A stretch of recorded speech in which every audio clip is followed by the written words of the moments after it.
So for anybody that doesn't know, you're a former CIA legitimate spy, which is crazy. And the reason I find that interesting is because you would have to be a master of psychology, your own and others. And this also gets into where we are in the world right now. I've heard you say that we are potentially already in the beginnings of World War III, which hits a little too close to home in terms of how I view what's going on. But here's a quote. The core element of being able to control a relationship is understanding the pink matter truth of feelings. What all people feel becomes their point of view on what reality is. So when you understand it and you learn how to manipulate how people feel, then you can essentially direct them to feel any way you want them to feel. Woof. I mean, I sound like a sick bastard sometimes, man. Hearing my own words back to me, I'm like, what kind of evil person came up with that idea? I'll assume that we're going to use these for good. Both as a screenwriter and as an entrepreneur, the idea of being able to take somebody's perspective to actually think like they think is really important. So the idea that you capture in that quote is what I call frame of reference. Now, in my marriage, the biggest arguments that I have with my wife are always where I'll be saying to her, I'm not able to penetrate your frame of reference. And people feel a certain way. They see the world a certain way. And if you can't get inside that, then you're in trouble. And so what I like about the quote is basically what I'm taking from that is if you can see their perspective, the elements that cobble it together that make them feel the things that they feel, then you can steer that relationship. Now, again, I'll assume we're steering it for good for the purposes of this conversation, but I do really want to understand more about that. One, how do you take somebody's perspective? How do you build something where you can reasonably, not going to be able to mind read, but you can reasonably understand where they're coming from? The first big thing that you hit on, and I'm gonna tweak what you said. It's not about getting into people's perspective. Most people don't have perspective. The average person has no perspective. They live in a world of perception, how they perceive the world around them. Most individuals, at least that's what we learn at CIA, individuals live with a frame of reference around themselves. They're the center of the movie. They're the star of the show. They're the center of the universe. That is an inherently human thing to do because humans in our evolutionary process and the pink matter that is our brains, we're always worried about survival. We've never outgrown that. The technological development and the technological evolution of the world has happened exponentially faster than the human evolvement, the human evolution of the world. So while you and I are sitting here in 2023, our brains work in essentially the same way as they worked in 1823. But the world around us is extremely different. We don't need to worry about survival anymore. Now we're supposed to be worrying about how to thrive, how to meet our objectives, how to meet our goals. If you think about it, humans just 200 years ago, humans had to worry about how do I make it to the next day? How do I just survive? They were always focused on the here and now and how do I make it work today so I can live again tomorrow. You and I don't worry about how to make it through today. Most people are thinking about, what am I going to do this weekend? What am I going to do next week? When is my upcoming vacation? We don't worry about the here and now. But the brain is still wired to live, first and foremost, in this survival mindset, this survival process. So the pink matter that exists in your brain and mine and everybody around us is still very much focused on the self as the most important element. And because of that, it views everything around the environment and around the individual through a lens of perception. What I perceive is real to me. To hell with what you perceive.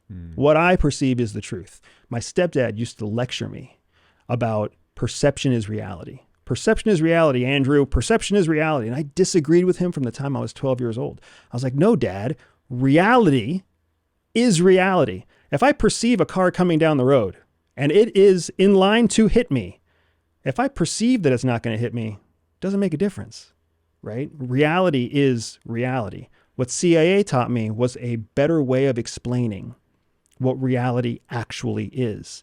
And reality is that 98% of human beings are trapped in their own perception. So the 2% that live in the real world that have perspective, they are able to manipulate the perception of everybody else. Okay, so when you were in training, did you have to like? Are there like 5 bullet points or whatever that you begin to go? Okay, they're in survival mode.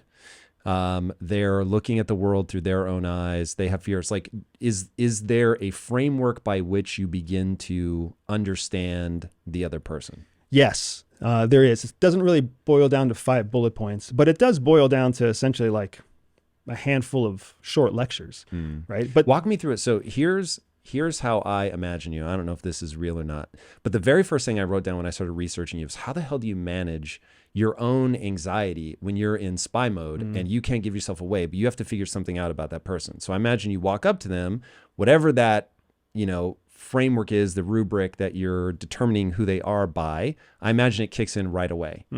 How do you start categorizing them when you first walk up? So when you first walk up to somebody, you've got to keep in mind that nobody is what they appear to be. Nobody. Every human being has 3 lives. It's what we're taught. Ooh, that's 3 lives. interesting. There's a public life, a secret life, and a private life, right? So the order is public life, private life, secret life. The public life is what we're all presenting to each other. It's what we want to appear as in public, right? You want to look cool and suave and handsome, and you want to sound nice, and you want to surround yourself with nice things because that's what you want the public to perceive about you. It may not be real, but it doesn't have to be real. If they perceive it to be true, then you have won because you have just manipulated their perception. That's why broke ass high school and college kids will still wear nice name brand stuff so they don't look like they're broke ass students, right? I was one of those students, so I remember. Then you've got your private life. Now, your private life is what your closest confidants know about you. So what your wife might know about you, what your close friends know about you, what your parents know about you. So publicly, nobody knows my feet smell bad. Privately, my wife knows my feet smell bad, right? But I'm never going to make that part of my public persona because it goes against what I'm trying to display as an image. So here you've got these 2 lives. When you meet a stranger, they're presenting their public life. Always. Most of your connections, most of your friends, unless they are in the private life, they are all in the public life. Your coworkers, your customers, these are all people who you are dealing with, you're interacting with on a public life to public life level. We haven't even talked about the secret life, right? The secret life is the life that you don't share with anyone. It's that place where your darkest thoughts, your biggest vulnerabilities, it's where they live and convince you every day not to share them with your spouse, not to share them with your parents, the things that make you feel horrible about yourself, the things that you wonder if they're really true, but you're afraid to even ask the question because what would they think? They the public life, they the private life. How would people judge me? We all have a secret life too. For some people, secret life is big. For some people, secret life is quite small. But you've got these 3 lives. So when I approach somebody in spy mode or in business mode or in social mode, I know I'm dealing with a public life first. So are you trying to peel beneath that? Sometimes. Like in spy mode. In spy mode, I'm sorry. No, please. This is so interesting to the average person. You have no idea. Like, this is like movie shit. In spy mode, you have 2 objectives. Objective number 1 is to get into someone's private life as quickly as possible. Because unless you're in someone's private life, you'll never get into their secret life. Objective number 2, once you're in private life, is to become one of the few people that will ever penetrate their secret life. And there's only one reason why you want to penetrate someone's secret life. Because once you're there, you never leave. Once someone has trusted you with a secret life secret, their fealty to you, their loyalty to you is beyond question forever. Because they believe that you have earned that right to their secret life. They believe that you two are inherently connected. Star-crossed lovers, soul matches. They rationalize it however they need to rationalize it. But essentially all they did is they just, in a moment of vulnerability, they let you into one of their deepest, darkest secrets. So they have been leveraged, like debt. They have been leveraged now, so their deepest, darkest secret hinges on you keeping it a secret. And that is interpreted as loyalty. They interpret that as, this is the most trusted confidant. This is my most trusted lieutenant. This person gets me. This person understands me. I need to do life with this person. So when you're a spy and you get into someone's secret life, that means you get all the secrets. If they're a general in a nuclear program in a hostile country, you can just ask them a question. Hey, who are your missiles pointed at?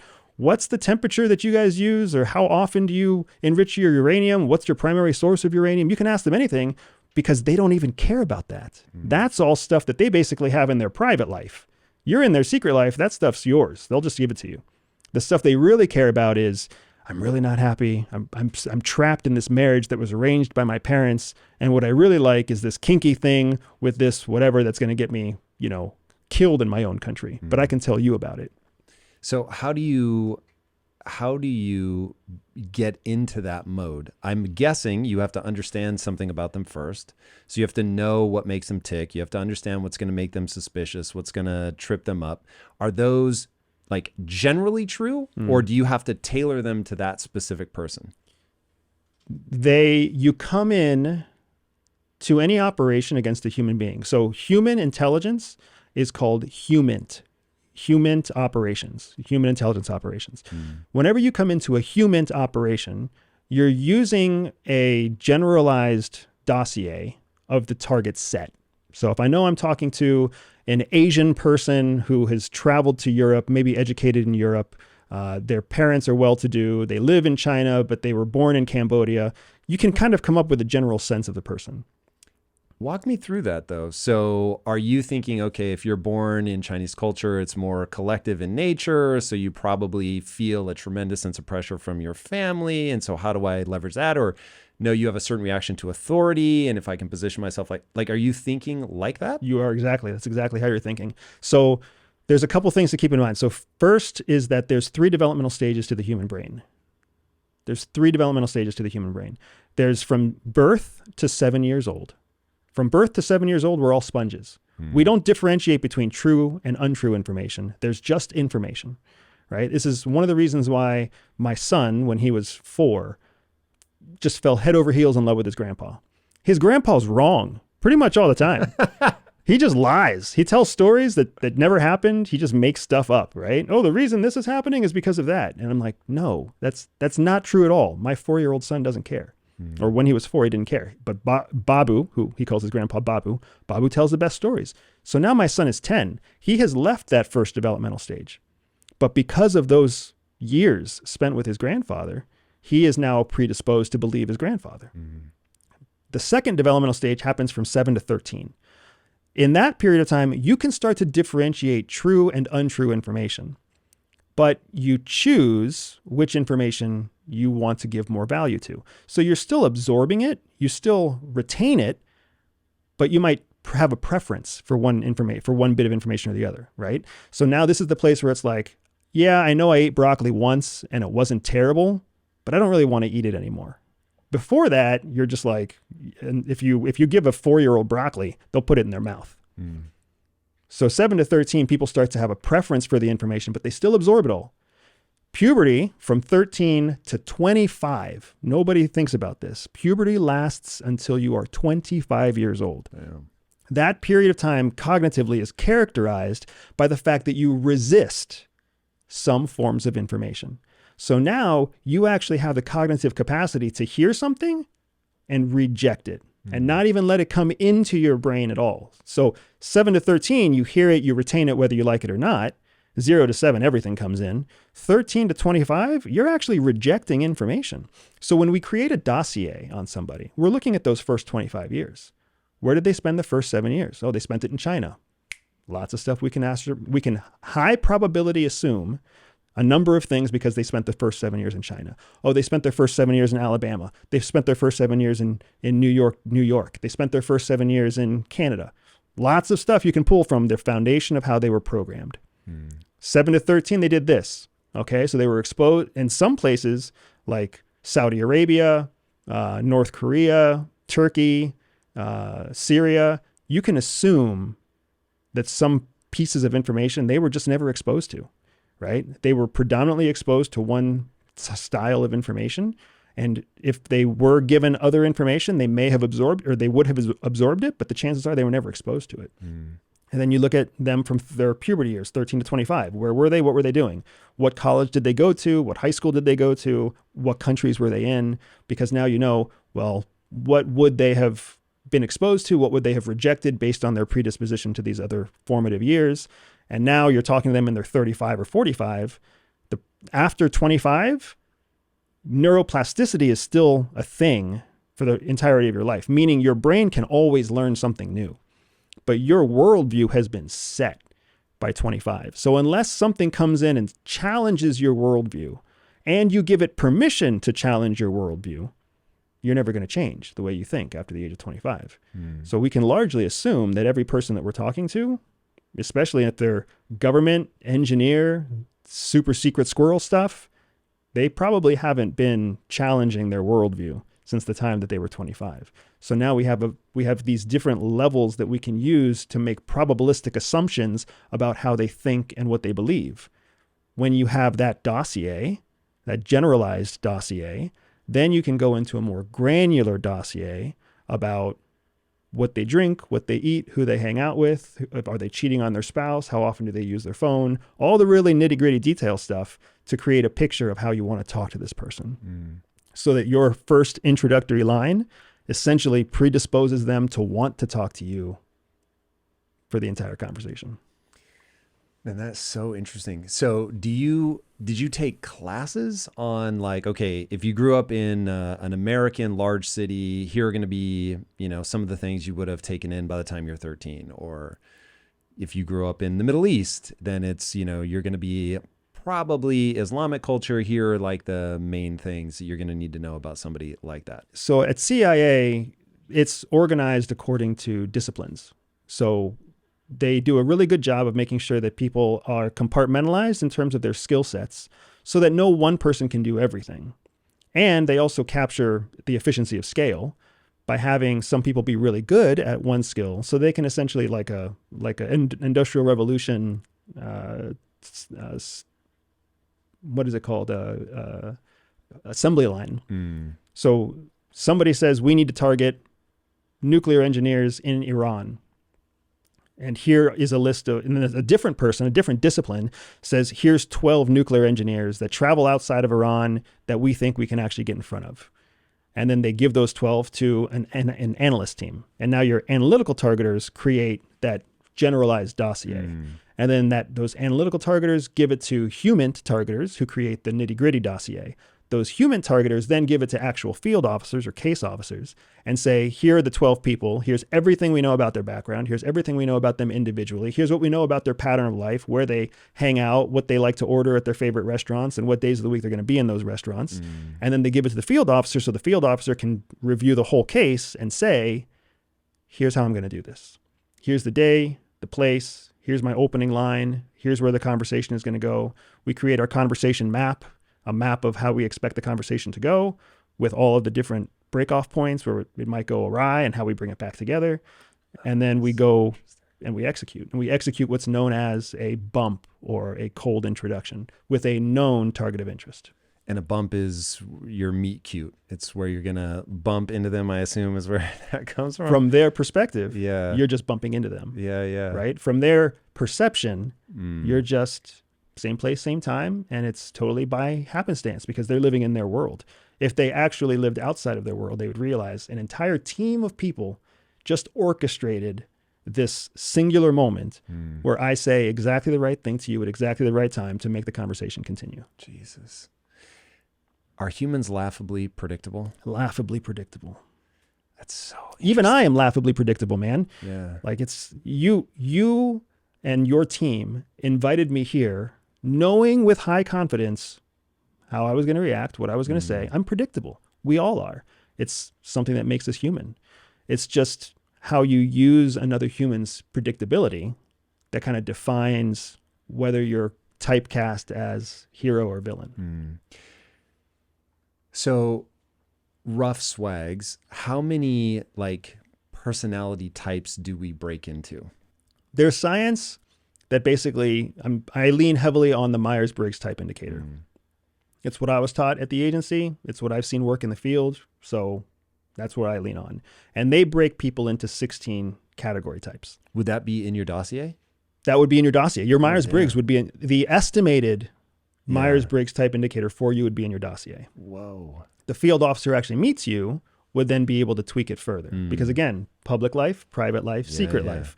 We might assume that you're an introvert, and then I meet you and you seem to act very extroverted. So now, are you the introvert that we assumed, or are you the extrovert that you present yourself to be? Only way we're going to find out is by continued, consistent experience with you over time, right? If I can get into your private life, and especially if I can get into your secret life, then I'll know. Then I'll know whether you're introverted or extroverted, whether you're just playing an extroverted role for the societal opinion of you, right? But yeah, it takes time. So that would be in your dossier. So I would say roughly 16 types, but then I would also double that, because every type is going to have the true personality of who they actually are versus that public life personality of who they're trying to present themselves to be. And because each of those 16 personality types are predisposed to a certain type of behavior publicly, they're also predisposed to a certain type of behavior privately. So how different would their Myers-Briggs be from, so they're presenting themselves as one personality type, but in reality, in secret life, they're a different personality type. Would those often be very divergent? Sometimes, not so. Sometimes they're very divergent. It really depends on the individual. Let me give you an example, right? When we think about personalities, let's talk through a lens of resources, right? Individual resources. So human beings, we're taught that human beings only have 3 resources that matter. There's time, energy, and money. That's it. Every other resource boils down to one of those 3 resources: time, energy, and money. For you to accomplish anything, it takes a certain balance of time, energy, and money. So when it comes time for you or I to live our public life, we go to a restaurant, I was just at MegaCon, a big comic book conference, right? I was there with my kids and my wife.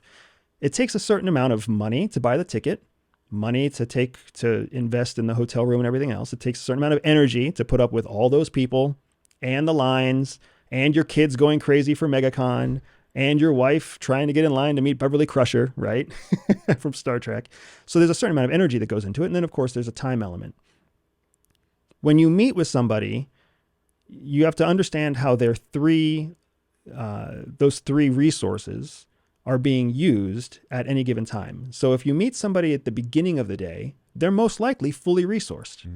You can reboot your life, your health, even your career, anything you want. All you need is discipline. I can teach you the tactics that I learned while growing a billion-dollar business that will allow you to see your goals through. Whether you want better health, stronger relationships, a more successful career, any of that is possible with the mindset and business programs in Impact Theory University. Join the thousands of students who have already accomplished amazing things.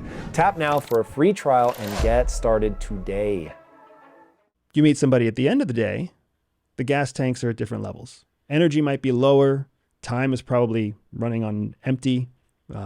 Money might be safe. It helps to know the financial status of your client or your target, right? So you have to understand how people's resources are different.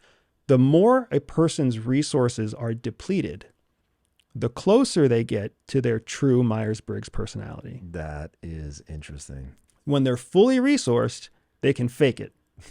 They can act extroverted. They can take extra time to think something through. They can be non-judgmental. But when they're tapped, when the end of the day comes and they're fried, that's when you see who they really are. So a big part of the process of bringing someone from public life to secret life is to drain them of their resources systematically so that you can see who they really are, because it's when they're in that low point that you can essentially replicate or mirror their core personality back to them, and then they let you into that secret life. You're not going to let someone into your secret life who's different than you. So you have to mirror back to them what you believe their true personality to be, and then they're like, if you like that, let me show you this other thing. Dude, that's crazy. Okay, it's not that different, man, than what you and I just did off camera when we were talking about comics. 100%. Were you folding your arms on purpose? No. Because at one point I noticed we both had our arms folded, and I was like, okay, are we mirroring right now? Like, what are we doing? Yeah. No, I was not mirroring you there. I was not mirroring you there. I'm just a little bit cold sometimes in these studios, but the fact that we connected on a genuine common interest, and then from there, I don't know if you noticed how quickly the conversation turned into very private conversation, right? And this was me predictably responding to your questions. You were the one in control of that conversation. Why did you homeschool your kids? Why do you do this? Why did you leave agent? Like, you were asking the questions. I'm responding. You're the one in control. Questions are always being asked by the person in control of the conversation. I was just responding in a predictable way because we had just connected over something that made me bring you into my private life. Man, this is really useful. So when I think about this, obviously, again, I understand how quickly this stuff can be nefarious, but I also understand how this can be really useful in my marriage. First of all, like understanding my wife, being able to take her perspective, understanding her perceptions. That stuff is incredibly helpful. And the times where I'm unable to pierce her frame of reference in my language, I'm like, we're derailing because I can't get you to see that you have a frame of reference on this. And I often use the David Foster Wallace quote of "This is water." It's like your frame of reference is so ever present. You don't even realize you have one. And so the thought of there being a dossier on me somewhere that's like got their, an estimate of my Myers-Briggs, and that for sure, like, so I think of it not as I present a fake version, but I think of my personality in slices. And so every slice that I present to people is real, but I'm only going to show my wife all of my slices. To your point that consistency is the most difficult thing.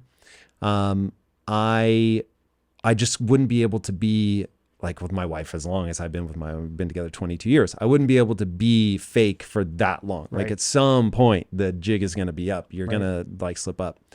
And so that, like, my wife sees all of my slices. Everybody else sees some version thereof. And what's interesting is as you understand more and more of somebody's slices, two things happen. You can begin to predict their behavior. And I'm obsessed with the human brain is a prediction engine. And my whole thing, like we're living through a moment where Thomas Sowell has the perfect quote to sum it up. And people have, this is a paraphrase, but people have exchanged what worked for what sounds good. And this goes back to your idea of, well, you can say that a truck's not heading towards you, but if a truck is heading towards you, it's heading towards you. And so there's what's really happening, and then there is your perception of what's happening. And in a desire to look at the world through a lens of just pure acceptance, no judgment, our prediction engines are breaking. And we're no longer dealing with what I'll call as close to ground truth as you can get. You and I may disagree a little bit on how much of the world is objectively true. Physics is true. But like, we don't even understand physics fully. And we're still able to do like incredible shit. So like we are existing at some layer of abstraction. All right, I'll rein this back in because I could really derail on that. But in my marriage, so my ability to predict the outcome of my behaviors as they echo back off of my wife, or just my ability to predict her native reaction or actions on something, is extraordinarily helpful. But I do a lot of this intuitively. And so hearing it like broken out, like I don't even know my wife's Myers-Briggs. I know my own, but even I don't even remember what they mean anymore. I did it so long ago. When you think about this stuff, and I know you work with corporate clients, how much do you really try to get people to solidify this? And how much of it is just people play by ear?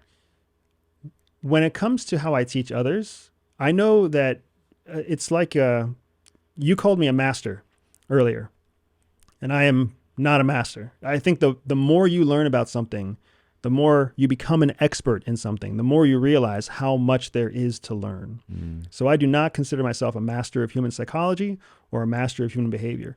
I don't consider myself a master really of anything except being a masterful student of continuing to learn more, maybe. So when I teach a client, my objective as a service provider is to bring them maximum proficiency in the minimum amount of time. They don't need to learn how to use this 12 different ways. They hired me for one specific purpose. What I know, being a business owner, is that if you can meet someone's expectation once, they'll come back and they'll give you a second chance to meet a different expectation. So when a corporate client comes to me and says, I want to learn how to use these skills in my human recruiting process, right? My human resource process, then let's do it, right? I don't distract them by telling them how to incentivize their high performers. I don't distract them by telling them how to improve their relationship. I don't distract them by telling them how to improve themselves. You want to use this skill in your human resource sourcing and staffing. Here's how we do it, right? And then when they have success doing that, that's when they come back and they're like, that was amazing. How else can I use this? Or where else can I use that? Or here's my next problem. My C-suite doesn't get along. How do I get my C-suite to get along? How do I increase communication between my program management team and my budget and finance team, right? Now they bring you specific problems and you solve those specific problems. That's how I end up teaching it, because people understand their problems. People don't necessarily have the consistency or the self-discipline it takes to master multiple areas of a certain skill. It's not a luxury many of us have. Is there a question? So going back to your HR example, do you think there are universal questions that will prompt people to reveal themselves?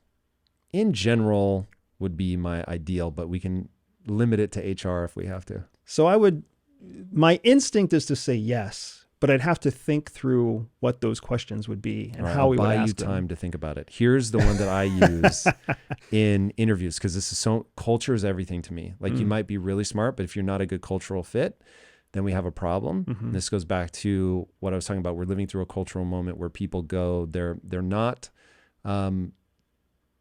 they are so trying not to upset or offend anybody that they don't realize that people are predictable, like you were saying, that they fall into certain categories. Boys and girls is the easiest one for me. As somebody who writes comics, like I just had to realize, 12-year-old boys are into this, 12-year-old girls are into this, and they are wildly divergent desires. And look, that's on average. It's not everybody. And of course, there are going to be some 12-year-old boys that prefer the girls' comics and vice versa.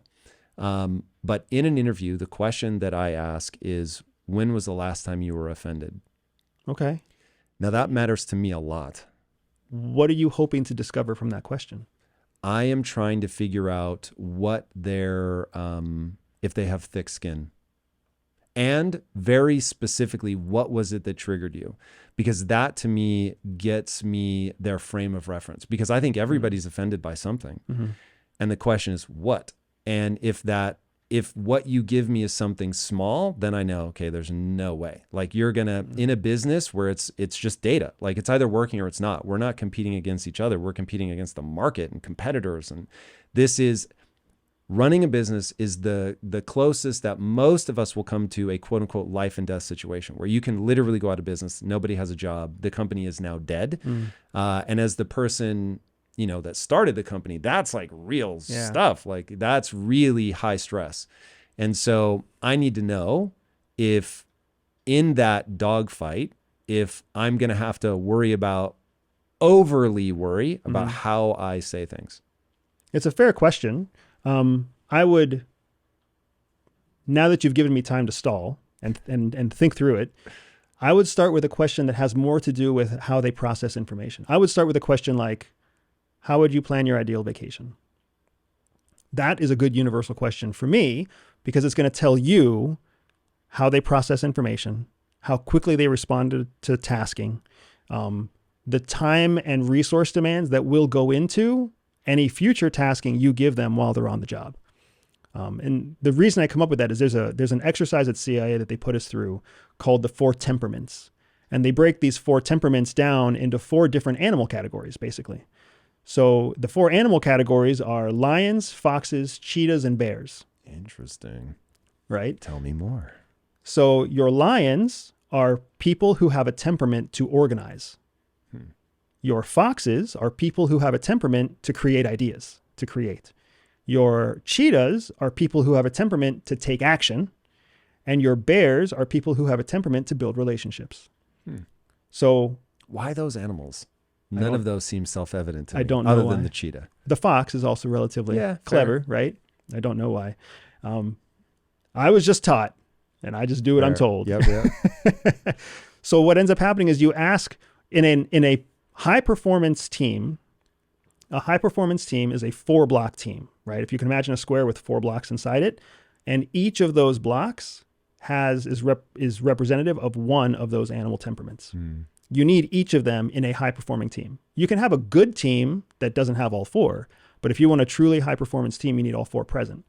Somebody to organize, someone to create ideas, someone to build the relationships, someone to execute.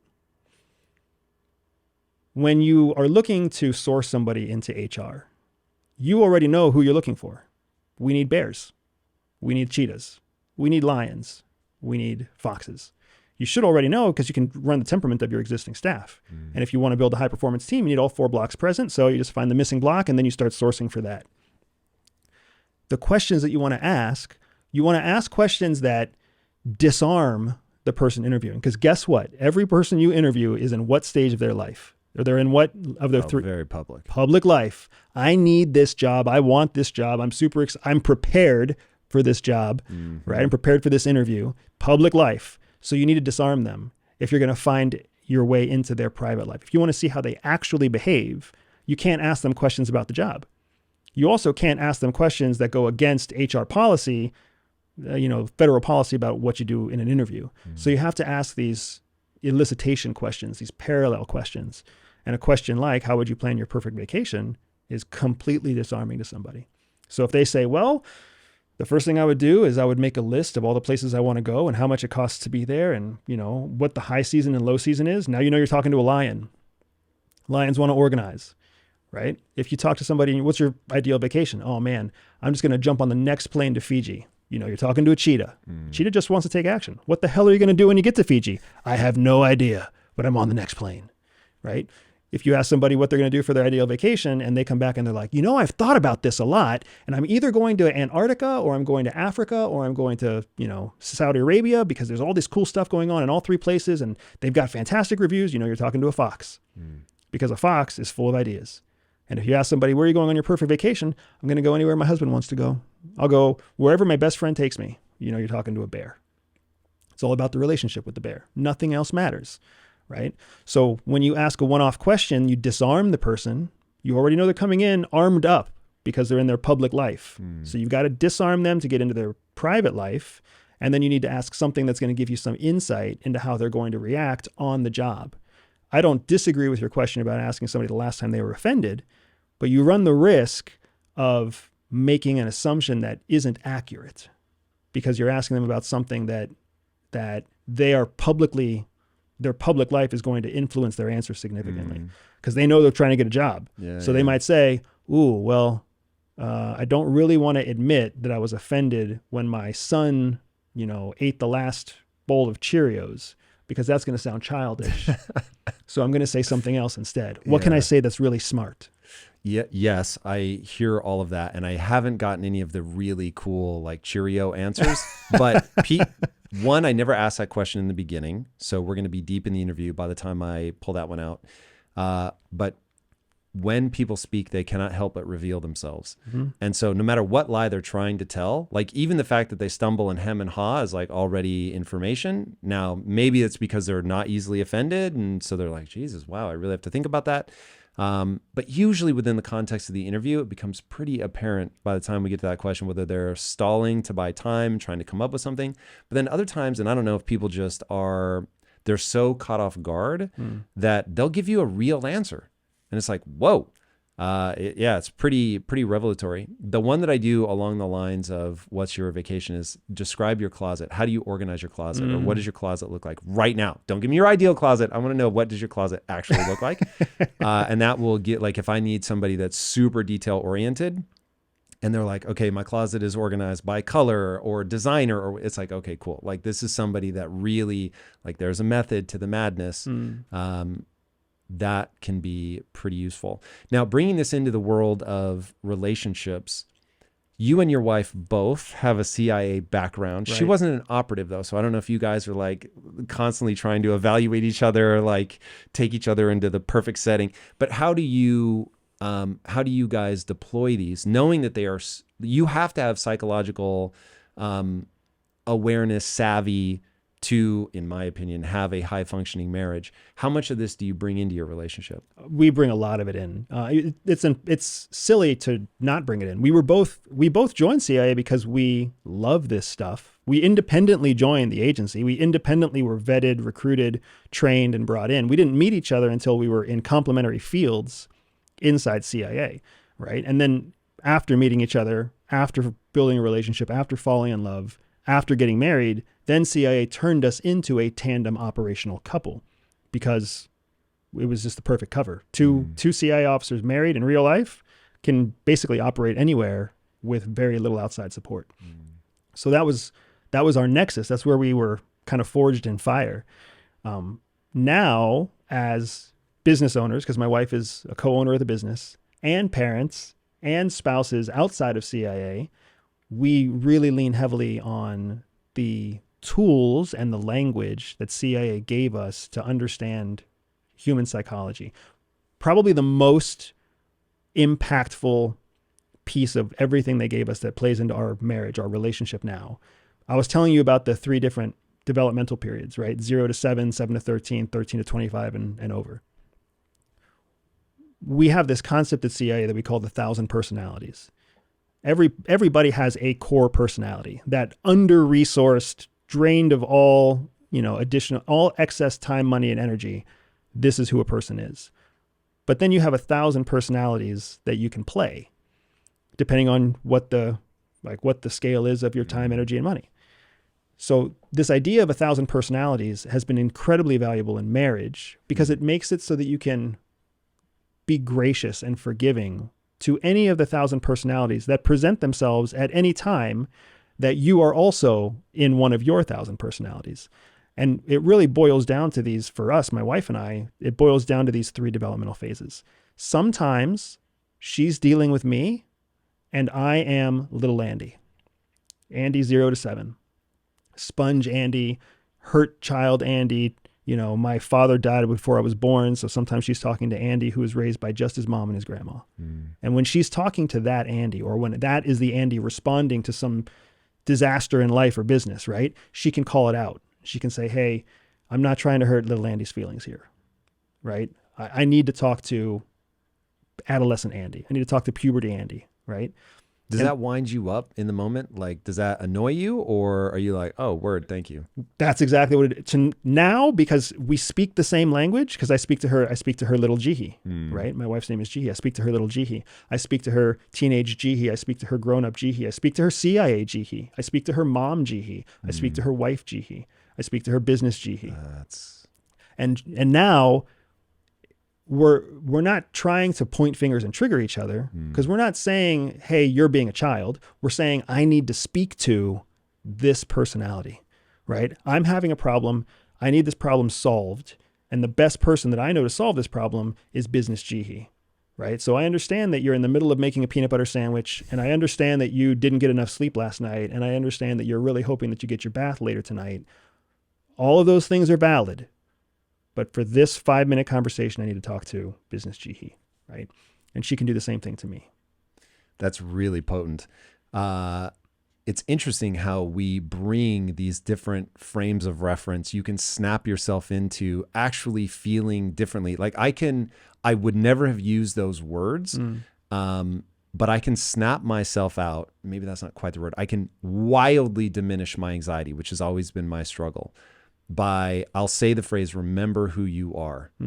And what I mean, I'm snapping myself into what you'd probably refer to as business Tom or entrepreneur Tom, where it's like, oh yeah, remember the things I've done, what I've accomplished, all the mental faculties that I have at my disposal that for whatever reason right now, don't feel accessible. It's so weird that I can shift into that and I can feel small and scared and all of that. And then I just say that phrase and I'm like, my chin comes down, my brow furrows, and I'm like, oh, that's right.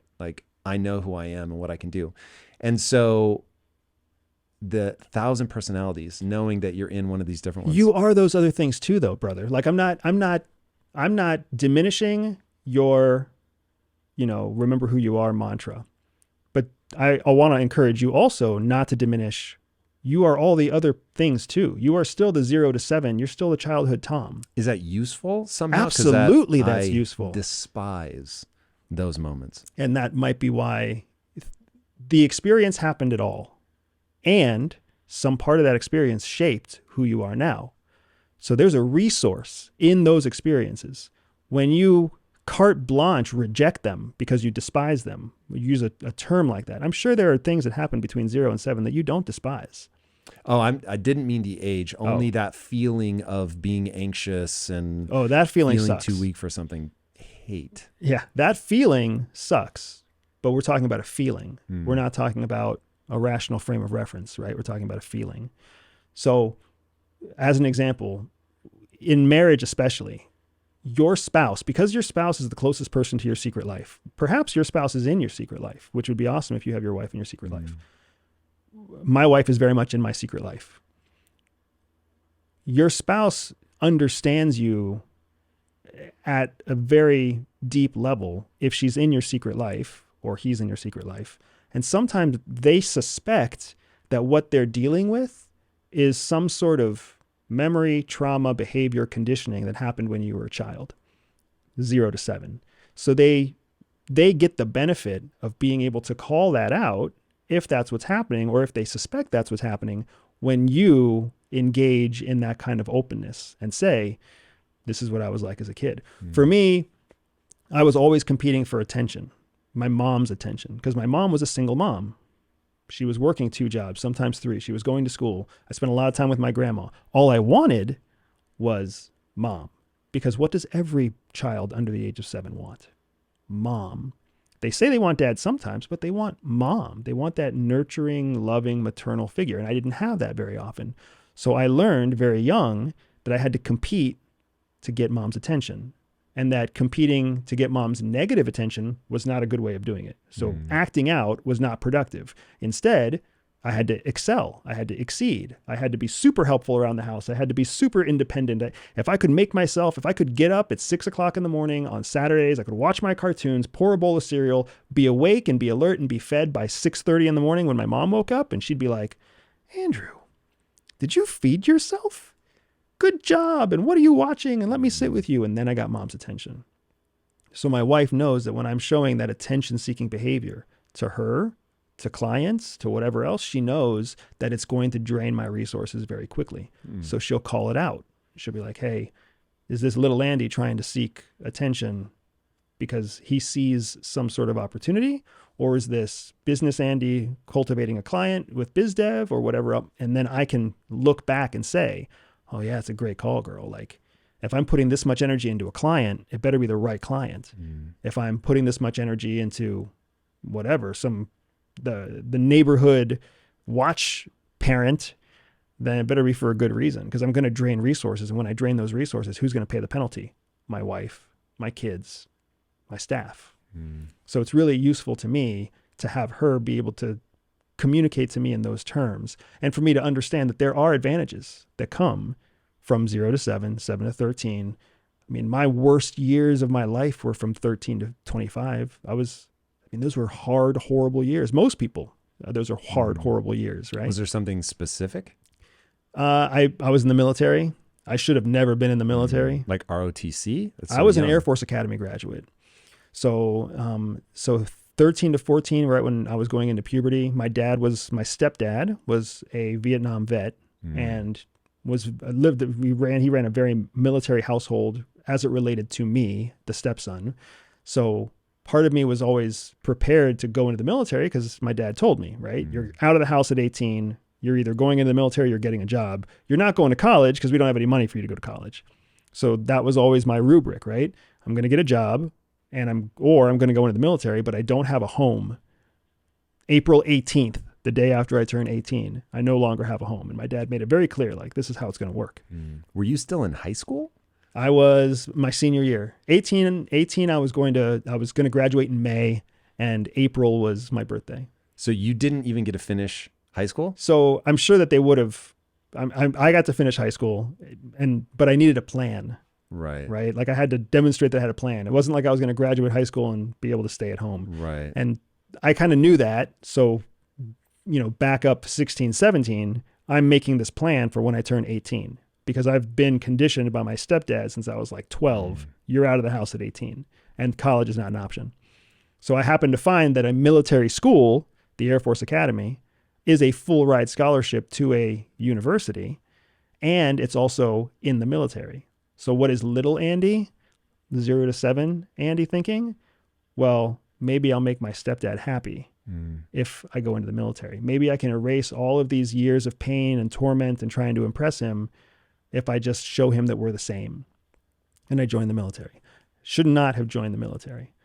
It just wasn't a good fit for me. It was a very, very difficult time. And from about 16 on, all I was doing was trying to qualify for the Air Force Academy, trying to, demonstrate my military discipline and my military structure and submit to authority and everything else. I was doing everything through a lens of, trying to prove that I'm successful in this realm. That's what so many of us do without even realizing that we do it or why we do it. I wouldn't change any of it for the world because I now have those experiences to pull from as I make my own decisions now. But a lot of that came because I was able to make my own decisions. It was me trying to fit into the rubric of following orders and being elite that took me to CIA. On my own volition, I don't know that that would have ever happened. So I have to look back at little Andy and teenage Andy and adolescent Andy and all the trauma and all the challenges that drove me through what I experienced because they contributed to why CIA recruited me. Yeah. Do you think that they contributed to why you're a high achiever? Absolutely. So another one of the first lessons that you get at CIA, at least in CIA field operations, one of the first lessons they tell you is that there's a strong connection, an empirical connection between childhood trauma and high achievement. That the science is out there. I've looked it up on my own. The connection is extraordinary. That people who experience the right amount of childhood trauma, the right amount being enough that you had to prove something, but not so much that you had to adopt external coping mechanisms, right? Whoa. Well said, like drugs. Correct. Drugs, addictions to pornography, substance abuse, submitting yourself to the authority of others, right? Like there's a certain amount of trauma that's the right amount of trauma that turns you into this high achiever. You always have to win something because you're trying to win favor, win attention, win rewards, win glory, win something. So you're always achieving, you're always driving yourself towards something, but it's not because you were born with drive. It's because some part of your childhood, those formative years, taught you that by achieving, you will be rewarded. So that becomes the inherent thought. By achieving, I will be rewarded. So now all of a sudden you project that onto a 40-year-old, a 50-year-old, a 25-year-old. They're going to have all the drive in the world because they believe they will be rewarded. This is so fascinating. So I love people that have kids, even though I've chosen a different path. How are you going to play this with your kids? Like, are you turned 18, gotta go, or something completely different? Yeah, it's funny. I have to admit that I haven't got it figured out yet. I don't have it figured out 10 yet. years old already. I know. And the days just keep on rolling. There are certain things that I've chosen to value. And my wife and I have these conversations pretty often. Legacy is extremely important to me. The whole reason I'm running a Define business. legacy, please. So for me, legacy is the legacy of how my family, how my children and my children's children remember me and remember my contributions to the family. Okay. I'm not worried about building wealth. It'd be great to build wealth, but the truth is when I look back, and this is very much how I was raised, right? I don't even know my father. And he was murdered. He was murdered. Oh God. Yeah, he was killed in a violent crime. But I was less than a year old. Still, Jesus I know nothing Christ. about it. Yeah. So my father was killed in a violent crime. I never knew him. My stepdad came into my life when I was 4 and became my stepdad when I was 5. So I never knew my father. My stepdad was not a man that I had a close relationship with. So when I look back on my family heritage, it gets thin pretty fast. I have a grandma. My grandma was married and divorced, I'm pretty sure more than once. My mom has been married and divorced more than once. My dad's mother and father, I don't even really know. Like, I think I've read about them. I may have met, I met my father's mother once, and that was all it took for me to be like, I see why my father didn't stay with you, kind of thing. You know what I mean? Yeah. So for me, legacy is all about what is the foundation that you're giving your children to continue to progress and achieve more than you did? The big thing that was lacking from my childhood was love and support. I was fighting for my mom's attention. She was fighting for the survival of her family. That's a pretty low bar. So if I can just give my kids love and attention and give them an experience where we're not struggling to survive, that's step one. But I also know empirically, they have to experience some level of trauma if they're going to be high achievers. So do I intentionally create whatever that trauma is, or do I try to be there to help guide them through it as it happens, because maybe it happens somewhere else, or do I accept that my children might just not be high achievers? Brother, I'm holding my breath for the answer here. Like, don't leave us hanging. Yeah, so I don't have it figured out. I know for a fact I want them to feel loved and I want them to feel supported. I oftentimes question whether or not they should be high achievers. Why do we value high achievers? I value high achievers because I believe myself to be a high achiever. I connect with other high achievers. Life is more enjoyable because I'm always trying to achieve something. But then I think about all the creatives out there. The vast majority of the creative people in the world are not actually high achievers. They're creators, right? The people who draw the comic books you and I love, the people who make the music you and I love, like somebody drives them. Somebody creates a schedule for them. Somebody creates a production schedule for them. Somebody forces them to go on tour. Somebody drives them. And that's why we see so many amazing artists turn to coping mechanisms like drug, alcohol, and everything else to try to get through the stress of their life. Perhaps they're not achievers on their own. They're just deep creators, and they're happy to sit in a dark room somewhere. And if someone just brought them a sandwich every 3 hours or so, they would create amazing things. So I don't know. I think I have the closest thing to a solution on this. So one, I totally agree on the trauma thing. And this really is one of the reasons that my wife and I decided not to have kids, because I knew they'd have to go through something hard. And I didn't know if I could watch my kids go through something hard without stepping in and solving the problem for them. So I thought I was going to be the ultimate, what do they call them? Tiger moms. Like I thought that was going to be me. I'm just going to be helicoptering in there, solving every problem. I wasn't sure.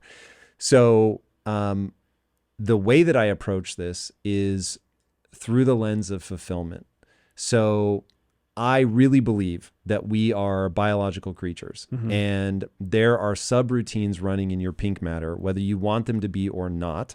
And a lot of it has to do with just the 50% of you that's hardwired. And it's become fashionable to act like we are blank slates. We are not blank slates. The brain works in a certain way. And this is why humans are laughably predictable. And because of that, I think everyone is pushed violently by the winds of evolution to pursue fulfillment, which I have a formula for. A recipe is probably the right way to think about it. And the recipe is you have to work really hard.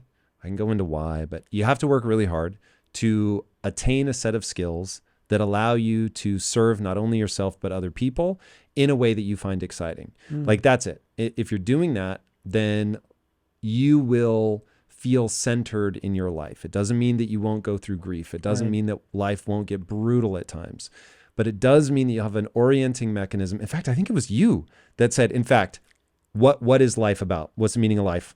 Yeah, it's all about self-respect. Perfect. Okay, so it definitely was you. I've always told people, the only thing that matters is how you feel about yourself when you're by yourself. Self-respect. Yep. You have to do something that makes you think you are worthy of respect. No one can give it to you. You can't stare in the mirror and say, I love you, I love you, I love you. It won't work. You have to do something that you believe is worthy of respect.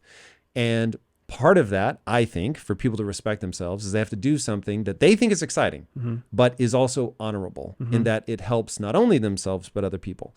And so if you do that, then you'll have this core thing that will see you through the tumult of the ups and downs of life, loss, love, all that good stuff.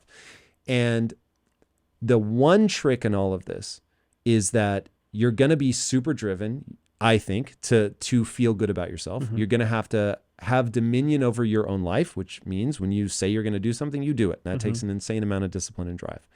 So through all of that, though, you're going to have to make a decision. around what am I going to value myself for? So that idea of self-respect, you decide what you think is worthy of respect in yourself and other people. It is a decision. And it would be different from culture to culture. There's going to be a lot of similarities, but they will vary. Right.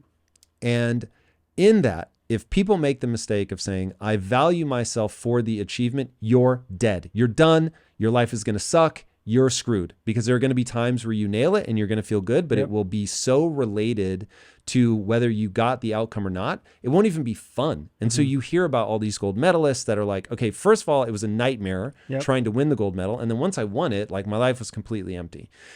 But if instead of making it about the outcome, you make it about the pursuit, all I value myself for, and this is really me talking, this is sincere, this is how I think about myself. All I value myself for is the sincere pursuit of my goals. Now, my goals need to be exciting and honorable, as explained previously, but I may never achieve it. So I'm trying to build the next Disney. The odds of me succeeding are virtually zero. But I show up every day. I leave it all out on the field, man. And so if I fail, look, it will be a gut punch. There's no doubt, but I won't lose respect for myself based on whether I do it or don't do it. Because then it's like a thing that like is way off in the distance. I can't respect myself for the next 50 years while I try to do this. Like that doesn't make any sense to me. So tying your self-esteem to the sincere pursuit of something feels like the only way out of a death trap. That's an awesome formula. It's an awesome formula because it takes the achievement factor out. That's what makes it so awesome. We are all conditioned, at least in American culture, Western culture, we are, if we're speaking English and you're listening to this in your native tongue, you have been preconditioned to believe that achievement is the ultimate goal. It's just how the Western mind works. Your formula makes it about working hard to achieve a set of skills that allows you to make a contribution that you find exciting. Achievement doesn't have to happen, right? And won't quite frequently. Like you'll get wins, hopefully, along the way.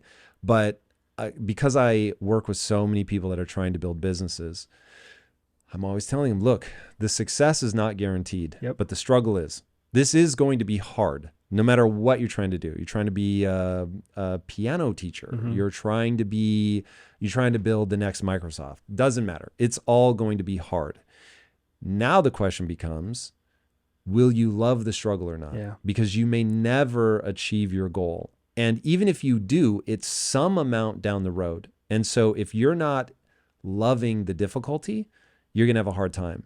And I remember my business partners, my former business partners and I, we used to ask a question that I think it certainly caused me a lot of suffering. I won't speak for them. But the question was, what would we do if we knew we couldn't fail? And I remember that question was presented to me like it was the smartest thing in the world. And I just thought, I don't think that's the right question, because what I found was the success isn't guaranteed, but the struggle is. So I was like, what is the right question? And to me, the right question is, what would I do and love every day, even if I were failing? Because that I can guarantee. Like there's going to be some ridiculously long stretch of time. A year can feel like a long time when you're taking shots to the face.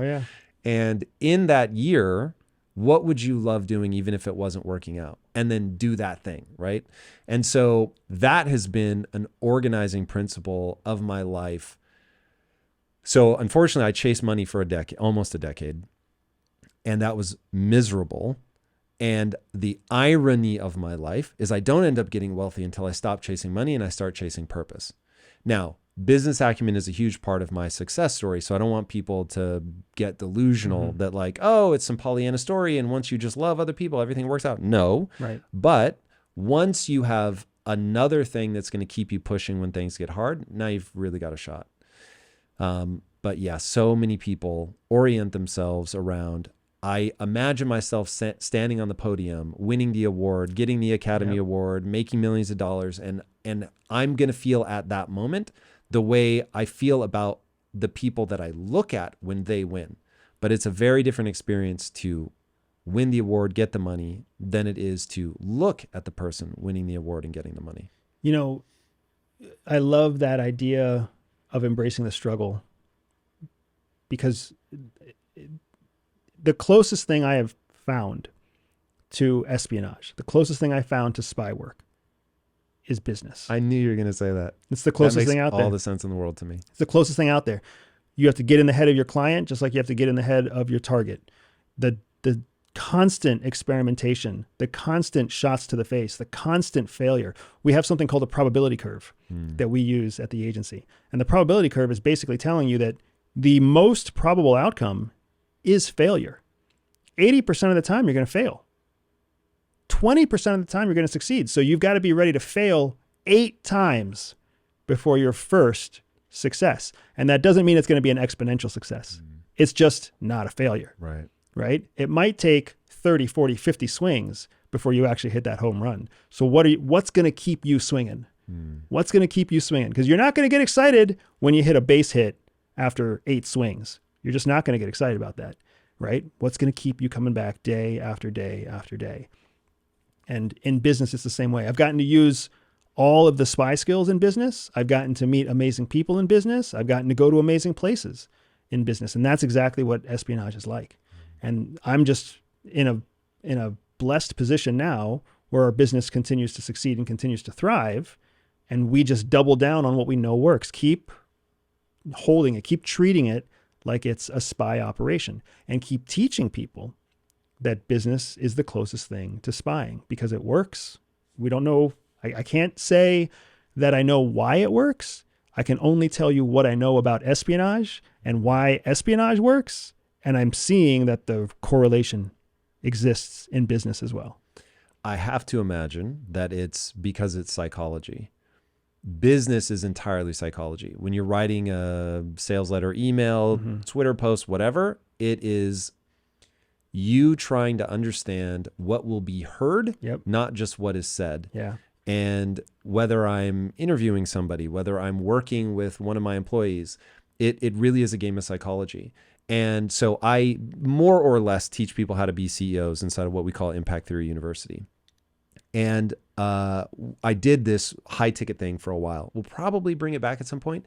But the problem is, the reason that I'll say maybe at some point, even though it was incredibly lucrative for us, what people actually need, meaning what business really is not what they think it is. Yeah. And so the marketing gap on that, I have not figured out how to get people to understand if you want to be a successful entrepreneur, what you have to know how to do is make good decisions.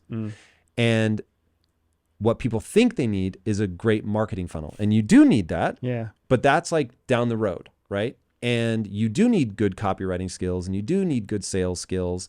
You need to make a good product for sure. But at the end of the day, you have to be able to solve novel problems. That's being an entrepreneur. And if you can't solve novel problems well, you're screwed. And there really is a way to think through these problems that follows a rubric that you really can teach people. And so I've now been in 3 different industries. The first, important for me to note, the first industry I started, which was in software, I started as an employee, but worked my way up to being a co-owner of the company. But then the next 2 were companies I started from fucking scratch. And so 3 companies in a row in 3 wildly divergent industries. I've built multi-million-dollar companies. One we sold for $1 billion. So it's like, hey, this is teachable, it's repeatable, and it's all psychology. You have to understand your own psychology. You have to understand where you break down. You have to understand when you become little Tom, little Andy, little whatever. Like, you've got to understand that. You've got to understand what is the problem that people are trying to solve? How do you show that you have the solution to that problem? And it better be real. Like, the thing you created better actually work.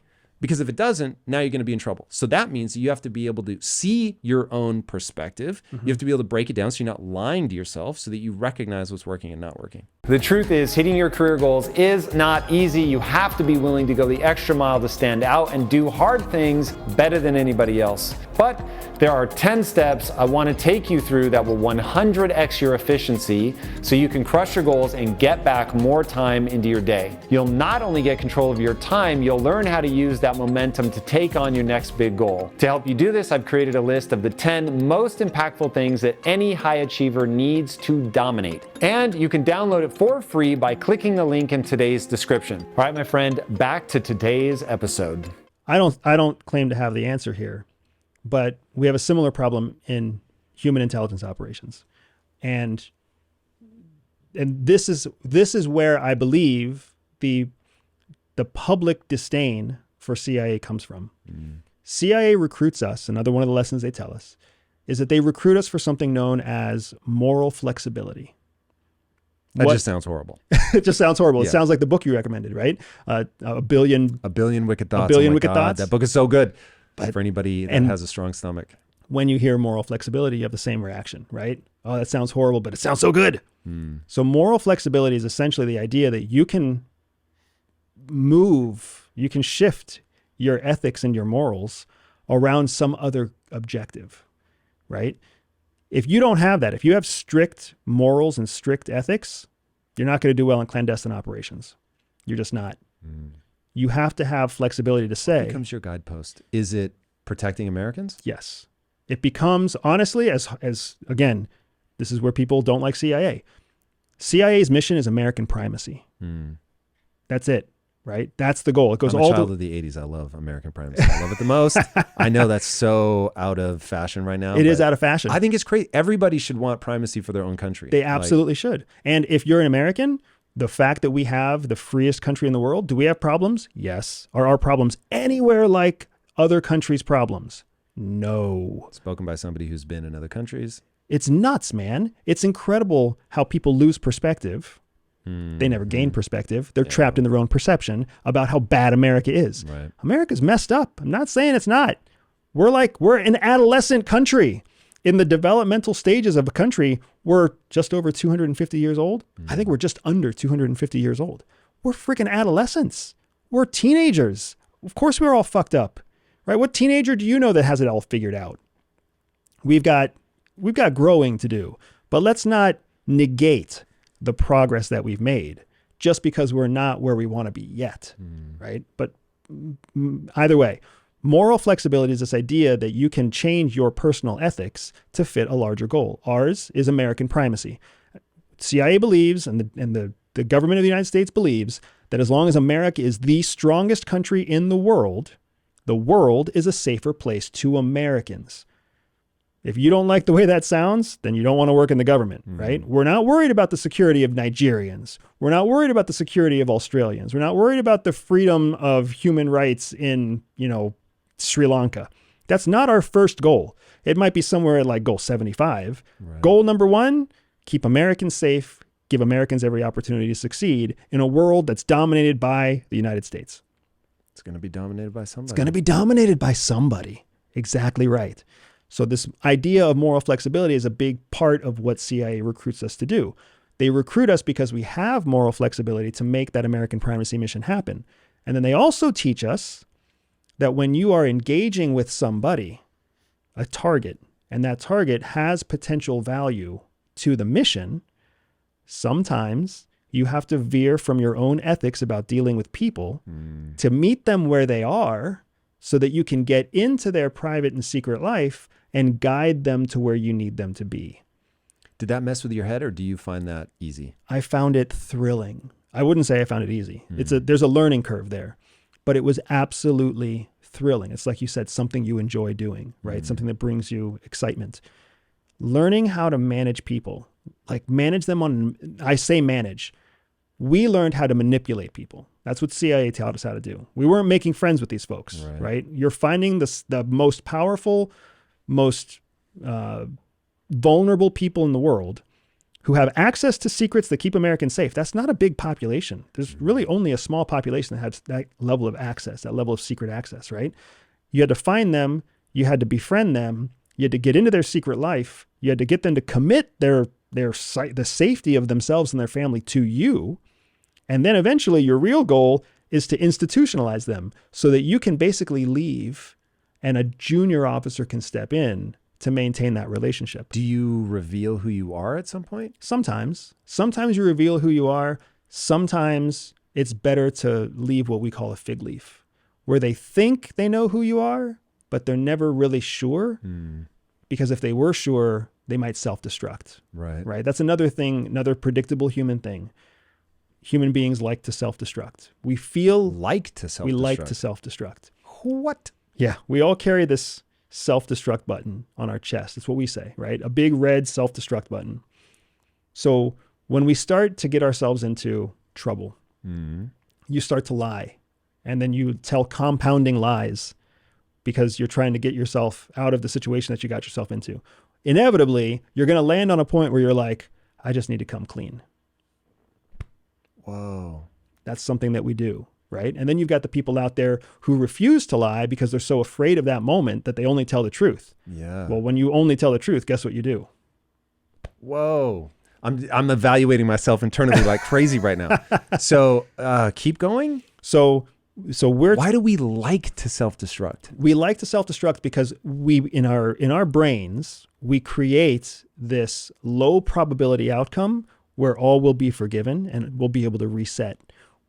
What we don't like, people can reinvent. You can always reinvent. You can never reset.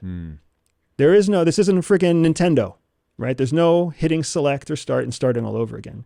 You just don't get to do that. You got to finish the game.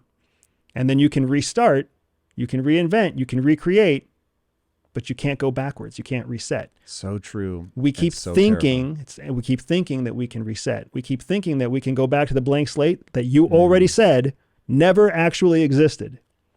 We can't. We have to keep playing the game. You can retreat or you can advance, but you can't restart the war. You're in it. You're in it and you've only got one chance. You've only got one ride on this rock that circles in one direction, right? Time only goes one way until we find out how to do it otherwise. This is just where we are. You've got to accept that reality. You can't perceive something different. You have to accept the reality that you're going where you're going. Two things happen when you accept that reality. The first thing is that you learn that everything that's happened that you would think that your instinct tells you to just reset and start over, just whitewash it all, reformat the disk, and let's start over again. So we like to self-destruct because we are misinterpreting the moment. Right. Because we are telling ourselves a lie in our head, right? We're telling ourselves that it's better to start over than to start where we are. Wow. It's never better to start over. You are a fantastic example because you accept it. You are the sum total of all of your experiences, good and bad. You are 0 to 7, 7 to 13, 13 to whatever age you are now. You are all of that sum of all of that experience and all of your learning. You use the mantra, don't forget who you are, or remember who you are. Is that what you say? Remember who I am. What you're really remembering is everything that brought you to where you are. You can't pick and choose. You can't reset it. That is what it is. And it's a fucking superpower. But it's a superpower for everybody. It's a superpower for everybody. I'm nowhere near the financial success that you are. I'm nowhere near the achievement that you've achieved. I'm nowhere near the notoriety that you have. Nowhere near it. But you still invited me to come here. There's something I offer of value that made this conversation interesting and relevant to you. We all have that kind of power, what we call wasta. Wasta is the Arabic word for influence, right? We all have that kind of wasta. We just have to learn to lean into the wasta that we have and leverage it to achieve what we're trying to achieve, to build what we're trying to build. We can't just reset it and start over. We spend so much time, people spend so much time bemoaning their background instead of leveraging it into something amazing, turning it into something productive, right? And what ends up happening is the reason espionage works, the reason business works, is because human beings, laughably predictable human beings, are always unhappy. Edgar Allan Poe said people are never truly happy until they're unhappy. Because you're unhappy, as soon as something makes you happy, you start to worry about when that happiness is going to be taken away by something that makes you unhappy. So you can never actually reach happiness. Your average person is happy as long as they're unhappy, because that's when they're content. They believe, well, everything's miserable. It can't really get worse than this. That's so weird. So when in espionage, you're looking for those people. You're always looking for the person who has access to secrets, because once you find the few people who have access to secrets, there's a high probability they're miserable, because everybody's fucking miserable. So then all you have to do is use the skills to get into this miserable person's secret life and make them think that you're doing it because you care about them as a person, when in fact you just care about their access, because what you really are after is American primacy. And then once you get that person to trust you because they bring you into your secret life, you just drain their secrets, feed it back to American legislators, and you prepare this person to be turned over to a new person that they never even let into their secret life in the first place. But now you vouch, what we call advocate, you advocate for this new person who's coming in, which means your trust and your credibility in their secret life is automatically carried on to the person that you introduce them to. They are now what we call institutionalized assets. They don't even realize that their loyalty is not to Tom and Andy. Their loyalty is to CIA, and they don't even realize it. All while keeping their hand off the self-destruct button.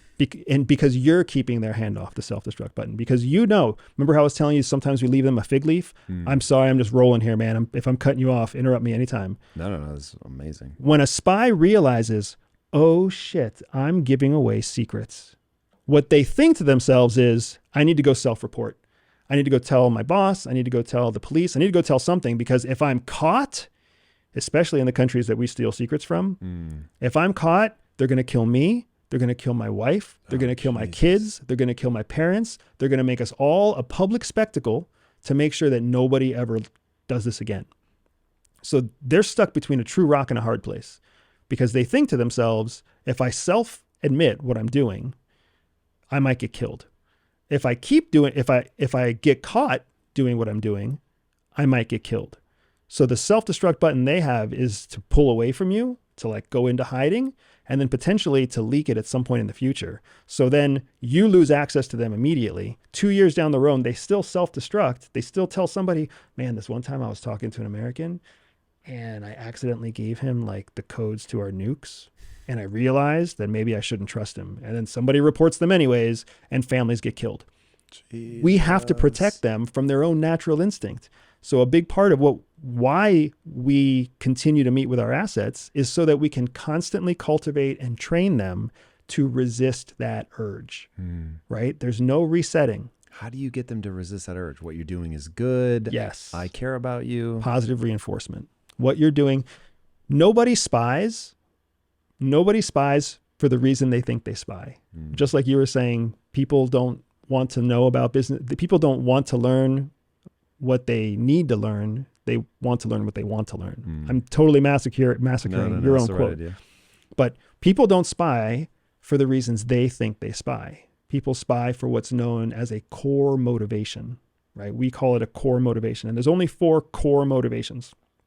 And they fall into a acronym that we call RICE, R-I-C-E. Rewards is a core motivator.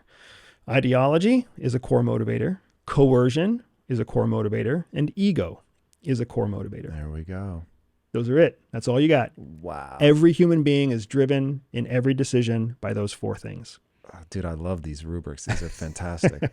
So when you recruit somebody, when you create a spy, it's all based in one of those 4 areas. You just have to know which of those 4 areas is most relevant to that person. And you'll know which of those 4 areas based on what you know about their 3 stages of life. So this person is ideologically driven. This person is ego driven. This person is reward driven. This person won't do something unless you hold a gun to their face. You just know it, right? And then you test it over time. So when you are managing and handling a human asset, they're a human being. They think that they're giving you secrets because you're their friend. They think that they're in some kind of trusting relationship. Now, maybe you're their friend who also pays them. Maybe you're their friend who encourages them to believe in the power of democracy, and they're in a communist country. Who knows, right? So you're feeding them whatever their core motivation is. But you're also inside their secret life. So you've got the loyalty piece covered, the human response to loyalty, right? The human response to being in someone's secret life is that loyalty, that fealty. You've got that, but you're also feeding them on an incentive basis by hitting their core motivation. So that's the magic 1-2 punch. So that's how you keep someone resourced and charged so that they don't ever press the button that's waiting for them. That self-destruct button is always there. It just takes one bad day, one bad decision, one moment of weakness to press it. That's all you got to do is prevent people from doing that. Do they believe if they press that button that they'll get more lenient treatment? Yes. You believe that too, man. You've had that conversation in your own head where you're like, if I just come clean, if I just admit the truth, if I just share whatever, right? Then it'll be less bad than if I don't. There must be something true-ish about that. Do people actually, like, I'm trying to put this on the scale of like, they're going to kill my family, everyone I know and love. Like, that's so heavy, man. And humans can be gnarly in the extreme. Do they actually get letter treatment? Or is this like a fool's errand? It's a fool's errand. It's a fool. When you're in a place where that's the risk, you've got it. Like, you have to look at everything through a lens of cultural norms, right? In a country where it's a norm to make a public statement through the mass execution of a family line, which is, that's a country where family name carries a lot of weight. Asian families, family names in Asia carry an incredible amount of weight. Japan, we were just talking, what is Japan all about? Honoring what? Ancestors. Everything. So to bring dishonor to the family name is such a heavy thing that the self-destruct button those people might press is execution, is just suicide. Whoa. You know what happens if your asset kills themselves? They stay secure, but you lose a source of information. So you can't let that happen, right? There's lots of different versions of a self-destruct button. The trick is, the mission is to make sure that they never think that self-destruct is the best option. It's always an option. They always remember that it's an option, right? I certainly went through a phase in my life where I was thinking dark, suicidal thoughts. Really? Many people do. In CIA in that 13 to 25-year-old pubescent Andy, there was absolutely like dark nail polish, like I don't like my stepdad, my mom doesn't pay attention, my sisters are the favorites, you know, I was running into racial issues at school. Like, there's all sorts of stuff there, and you certainly have those thoughts where you're like, what's the fucking point? Like, is this really worth? No one's even gonna miss me, right? Like, the amount of people who have had those thoughts is surprisingly large. It doesn't mean we take action on it, right? It's an option, right? It's not really a reset. It's not. You're not starting all over again. You're just ending what you have. When people are thinking about smashing the self-destruct button, is it normally to confess, or do people kill themselves? It's normally to confess. Confession is again, this makes me sound like just an incredibly horrible person. Confession is the worst of the two options from the point of view of an intelligence officer. Because if someone confesses, then they're no longer providing access to information. But they're also potentially admitting that you were the one handling them. So now that brings a whole world of pain on you. Plus, if someone starts to investigate you, then how long before they start to take apart the network that supported you in that country or in the field, right? Now all of a sudden there's like secondary and tertiary levels of risk exposure. So confession is our worst case scenario. We would rather an asset self-destruct or just go dark. Go dark meaning they just shut themselves off from the world. And I mean, it's still scary if they shut themselves off from the world because you don't know who they're telling what to. But we can control suicide, the blowback from suicide. We can't really control the blowback from somebody who confesses. Oof. Do agents, and I don't know if this is something that you can talk about, but when that happens, like the person goes dark, do agents like get me out of here? Like, is it extraction time? Usually it's extraction time, is what we would call a non-emergency extraction. An emergency extraction is like, no shit, black airplanes are going into the sky with boxes that have oxygen tanks. Whoa. And you're like getting extracted, right? We think that your threat to life or threat to survival is imminent. So we need you out ASAP, right? We don't have time to tell Borders and Custom that you're going to be leaving. We don't have time to tell anybody. We're just getting you out. That's an emergency exfiltration.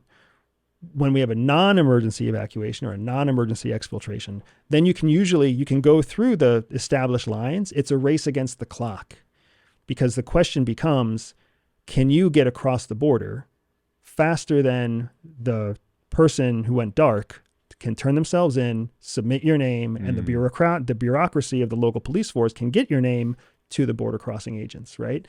And sometimes, I mean, if someone goes dark, if someone goes dark and you've in 12 hours or less, you can get yourself across the border, you're safe. right? Sometimes it can be 3 days, sometimes it can be 2 weeks, and sometimes you're on a mission that's so sensitive that it's actually better to wait until you see signs that people are coming for you and then trigger the emergency exfil. Whoa. Right? So let's say that moment happens. Do you have like booby traps or something that you set on the door? I mean, this is like straight up movie stuff. Are you like paper in the door, and if it falls out, somebody's been in? Like, what signs do you look for that somebody's coming after you? Yeah, so I'm going to stick to the unclassified version. Of course. So generally speaking, when you think that you're under scrutiny, what we call scrutiny or advanced scrutiny, you are looking first for some sort of active surveillance, because the dude who lingers too long outside your apartment. If they're what we would call a bumbling surveillant, then yes, bumbling surveillance exists, right? There's different levels of surveillance. So let's reverse engineer. You've got an asset. The asset knows that you are getting their secrets. Asset turns you in. Well, now the question for the local police force or the local intelligence service is, do we wrap up the person that we know is collecting secrets, or do we observe the person who's collecting secrets to see who else are they collecting secrets from, and who else are they meeting with to report their secrets to? Because now you have the opportunity to unfold an entire network. It's a very similar problem to what the police have. Do you take out one drug dealer, or do you follow the drug dealer to find, the larger kingpin?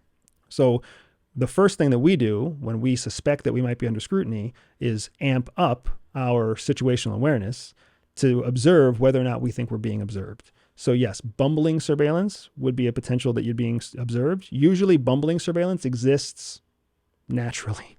Like, there are countries where you just being a tall, wealthy white guy, as soon as you walk into that country, there's going to be some bumbling person who's always like 17 feet behind you with a newspaper walking around, just keeping an eye on you, right? For any number of reasons. We would expect to see more refined, sophisticated surveillance. So we would look for a team. We're trained to see teams of surveillance, foot surveillance, vehicle surveillance.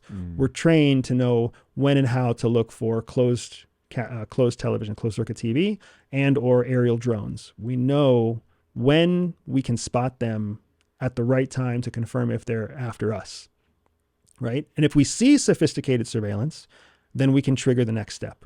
So that's one way that we would go about doing it. The other thing we would look for is electronic signatures that we're being electronically surveilled. There are certain signatures, there are certain behaviors that you can look for in your cell phone, in your computer, in your laptop, in your smart TV, on your smart devices. There's certain things that you can keep an eye out for that demonstrate that you might be tapped or you might be under watch. Are any of those unclassified that you can tell me about? I'm pretty sure that it's unclassified to talk about gaps, like delays. If you start to see performance delays in a device that is performing normally, that's a good sign that it's got an additional drag on its internal CPU or its internal memory I'm going unit. to be so paranoid now. So if your smartwatch is always working, and then all of a sudden your smartwatch has this delay, it's not catching the right time, it's not connecting to the Wi-Fi, it's got some kind of gap, some sort of digital gap, right? That's usually a sign that something in the internal unit is draining it of its processing power. When a hack happens, when an information or a data hack happens, they're not usually very clean and they're not efficient. So they are very energy intensive. So for your watch or for your phone or for your smart TV to be sending your signal out to another location all the time, right, is going to constantly fill up. It's going to take all the demand on your RAM that's being carried in your smart device. So when you see that, it's an indicator. Does that mean you run and hide? Not necessarily. It's just an indicator. Oftentimes we find indicators as very comfortable things, because if there's an indicator that we're being surveilled, then that means it's not an indicator that as soon as we step outside, we're going to get wrapped up into a van. Now we have time. We have time to get off the X as long as we don't fucking melt down. Right. So, and that's the big thing too. When you see surveillance on your smartwatch or surveillance on your smartphone, your smart TV starts to jigger. And then you also see surveillance on the street. Guess what every fiber in your body wants you to do? Run and hit that self-destruct button, right? Just run. I'm out of here as fast as I can. Maybe if I get on a tuk-tuk and it takes me to a local airport and I pay some local pilot $300, he'll just fly me to Cambodia. Maybe. No, it's not going to work that way. You're going to get intercepted 15 minutes after you start the run. Like the way the human brain can rationalize through a dangerous situation and come to the wrong conclusion, it's incredible. What tools do you use to keep control of your mind? I can't fathom being a spy and having to manage my anxiety. Like, that'd be nuts. No way. I would not excel at this. So, I mean, anxiety is a challenge. Anxiety is a challenge, but I will also tell you that CIA recruits heavily for people that have anxiety. For people that have anxiety? People that have What? So what are some of the superpowers about having anxiety? You're paranoid all the time. Yeah. Huge Yeah, but advantage, God dude. damn, I worry that I would give myself away. So here's what the other nice thing about people with anxiety is that they have a very real idea of where their true limits are, because their true limits are tied oftentimes to their level of comfort. So you're like, I would never do these things. You can fathom espionage because we've been talking this whole time and you clearly have a very strong line of sight into how it works, right? It's just psychology. You said it yourself. So absolutely you can fathom it. So it's really just a question of whether or not you have the competency and the skills to execute it. Today you might not. Well, guess what? We spend 3, 4, 5 weeks together, even doing just superficial training, and all of a sudden you're going to be like, I think I could do this. Like, I've got anxiety, but I think I could do this. My wife is deployed all over the world. She is general anxiety disorder. What's it called? When you're diagnosed, and she has been medicated for her own anxiety disorders. Wow. She's operated all over the world, right? Because she learned the skills. Another lesson that I think is really important that the agency gives us. Yeah. And I apologize if I'm stepping on your toes in any way here. Step away. People sell confidence, right? There's books out there about how to be confident. There's fucking TED Talks about all you got to do is stand like this and you're going to be confident, right? Confidence is a perception, not a real thing. Confidence is how you perceive your own emotional reaction or your own emotional relationship with the environment around you. Confidence doesn't exist. It can't be measured. It can't be improved or reduced. Confidence is a non sequitur. It's an empty word. What we mean when we say confidence is competence. We want competence in what we're doing, because the more competent you are, the more comfortable you are executing, right? The more comfortable you are executing, the more comfortable you are taking risks, which is when you take a risk, it's called courage, right? So there's this relationship between confidence, competence, and courage that we just, because of all the unethical business owners out there, they just summarize it all as confidence, and they try to sell you some course that tells you if you look at yourself in the mirror and say, you know, you're worth it, you deserve to succeed, somehow you're going to have more confidence. Or if you stand like this, you're going to have more confidence. Confidence is tied directly to competence. If you increase your knowledge in something, you increase your competence, you are able to give your rational logic side of your brain, the left side of your brain, you're able to give it more accurate information from which it can use to process a probability matrix of your successful outcome, right? It's all about making good decisions. Another Bilyeu quote, right? It's all about making good decisions. You make good decisions when you have superior information. You have superior information when you have superior competence. The more competent you are in a skill, the more courageous you are to take risks revolving around that skill. That's all there is to it. So CIA can take anybody off the street, anybody, teach them the competence, increase their competence in the right skills, and then deploy them to execute an operation. They have to be able to do that because the diversity of the targets that you need to talk to are as diverse as the gene pool in the United States. Sometimes you need somebody who is on the spectrum. Sometimes you need somebody who's on a non-neurotypical person to go out there and execute an operation. So you have to be able to teach them the competent skills to go do it. Sometimes you need somebody who's handicapped. Sometimes you need somebody who's obese. Sometimes you need somebody who's old. Sometimes you need somebody who's like surprisingly young. You need all sorts of people because the individual who executes the operation is tailored to fit the operation because they need to get through the public life and the private life into the secret life as quickly as possible. Do you know what Stuxnet is? Yeah. Okay, so give people a quick primer in the context of that was the moment that I realized, oh, there's a whole world happening that I just didn't realize was real. I thought it was only in movies, but like this whole espionage game is deep. Is deep. Yeah. So, and I would love to go more into that too. But so Stuxnet, quick primer. Stuxnet was a piece of code that was developed specifically to interact with what we knew at the time to be the software system running Iranian uranium enrichment Facilities. Yeah, there was a very specific tool. It was reactor. No. It's gonna come back to me here. The what is it when something Centrifuge. The centrifuge word. That's the I just word. won whatever game we're Boom. playing. So Stuxnet was a piece of code that was designed specifically to interact with the centrifuge that was used to enrich uranium in Iranian facilities. That's what it was designed to do.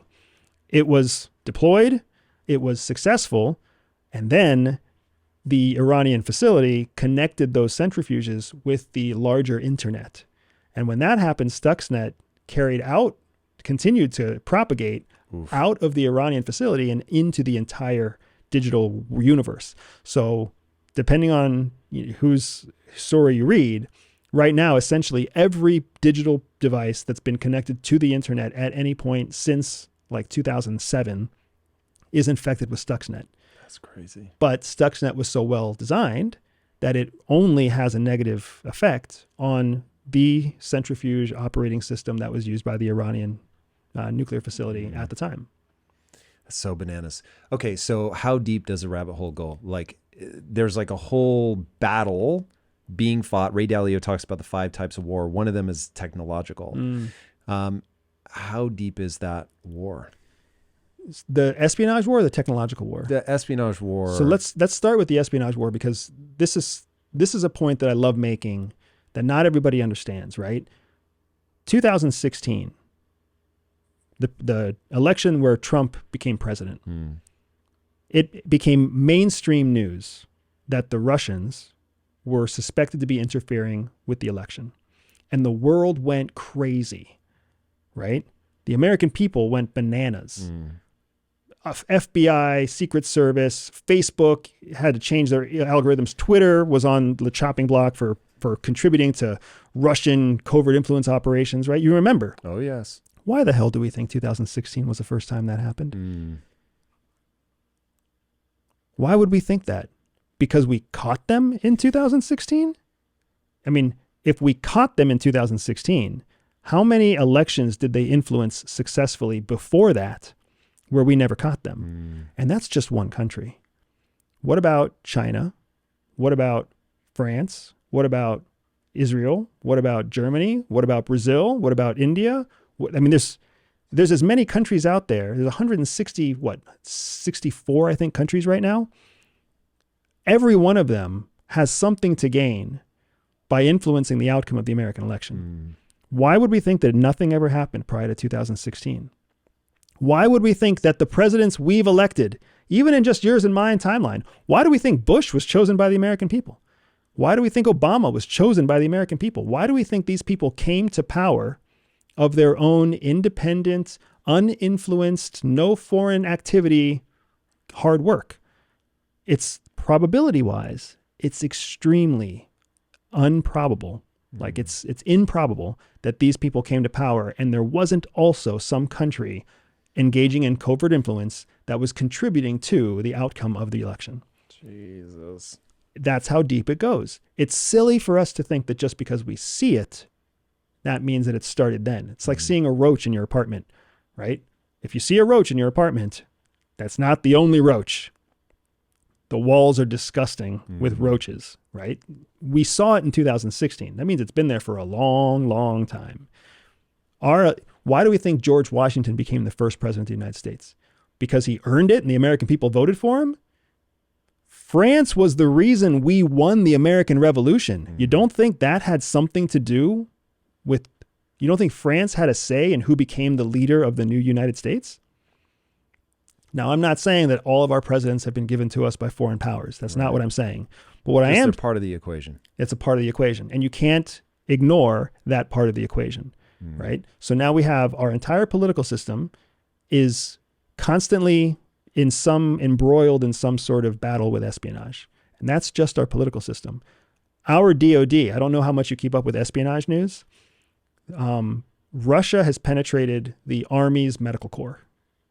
2 Army officers were arrested just 3 months ago. Whoa. Recruited spies, recruited by the Russians. Yeah.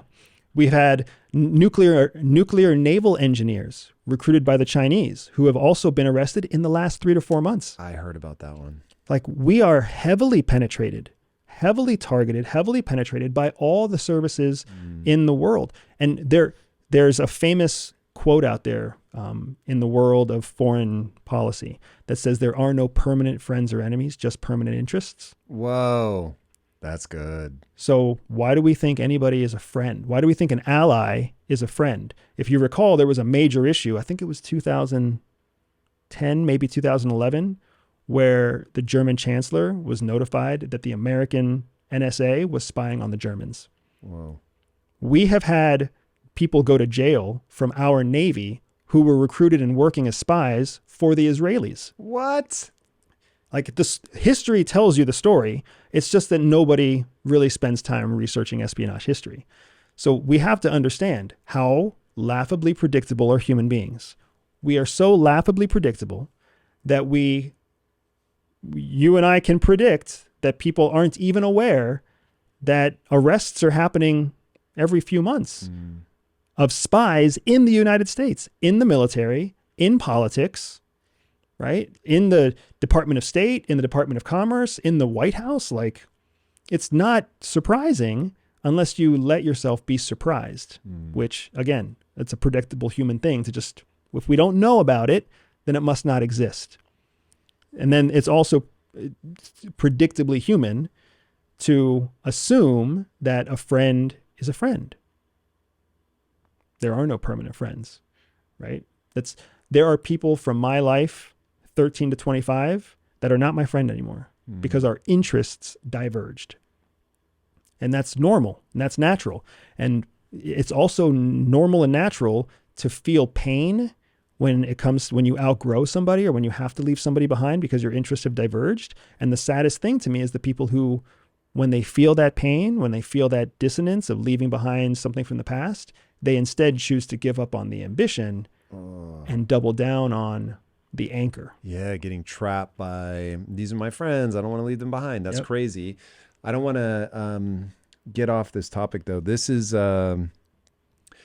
never in a million years did I think that this kind of thing would interest me, but also never in a million years did I think that we'd be living through a transitional moment where the U.S. is a declining superpower against a rising superpower in China. That as of the recording of this, the BRICS nations, Brazil, Russia, India, China, and South Africa are making moves to create their own currency to stop trading in US dollar. Yep. So the dollar hegemony it's been under attack for a very, very, very long time. So I don't want to make this a headline that people panic about, but it certainly does feel like there's a lot happening right now that is super unnerving. And if it's got my attention, which this is really something that I'm slow to react to, but if it's got my attention, I think that it's reaching a certain level. Now, it could just be social media makes things like this visible to even me.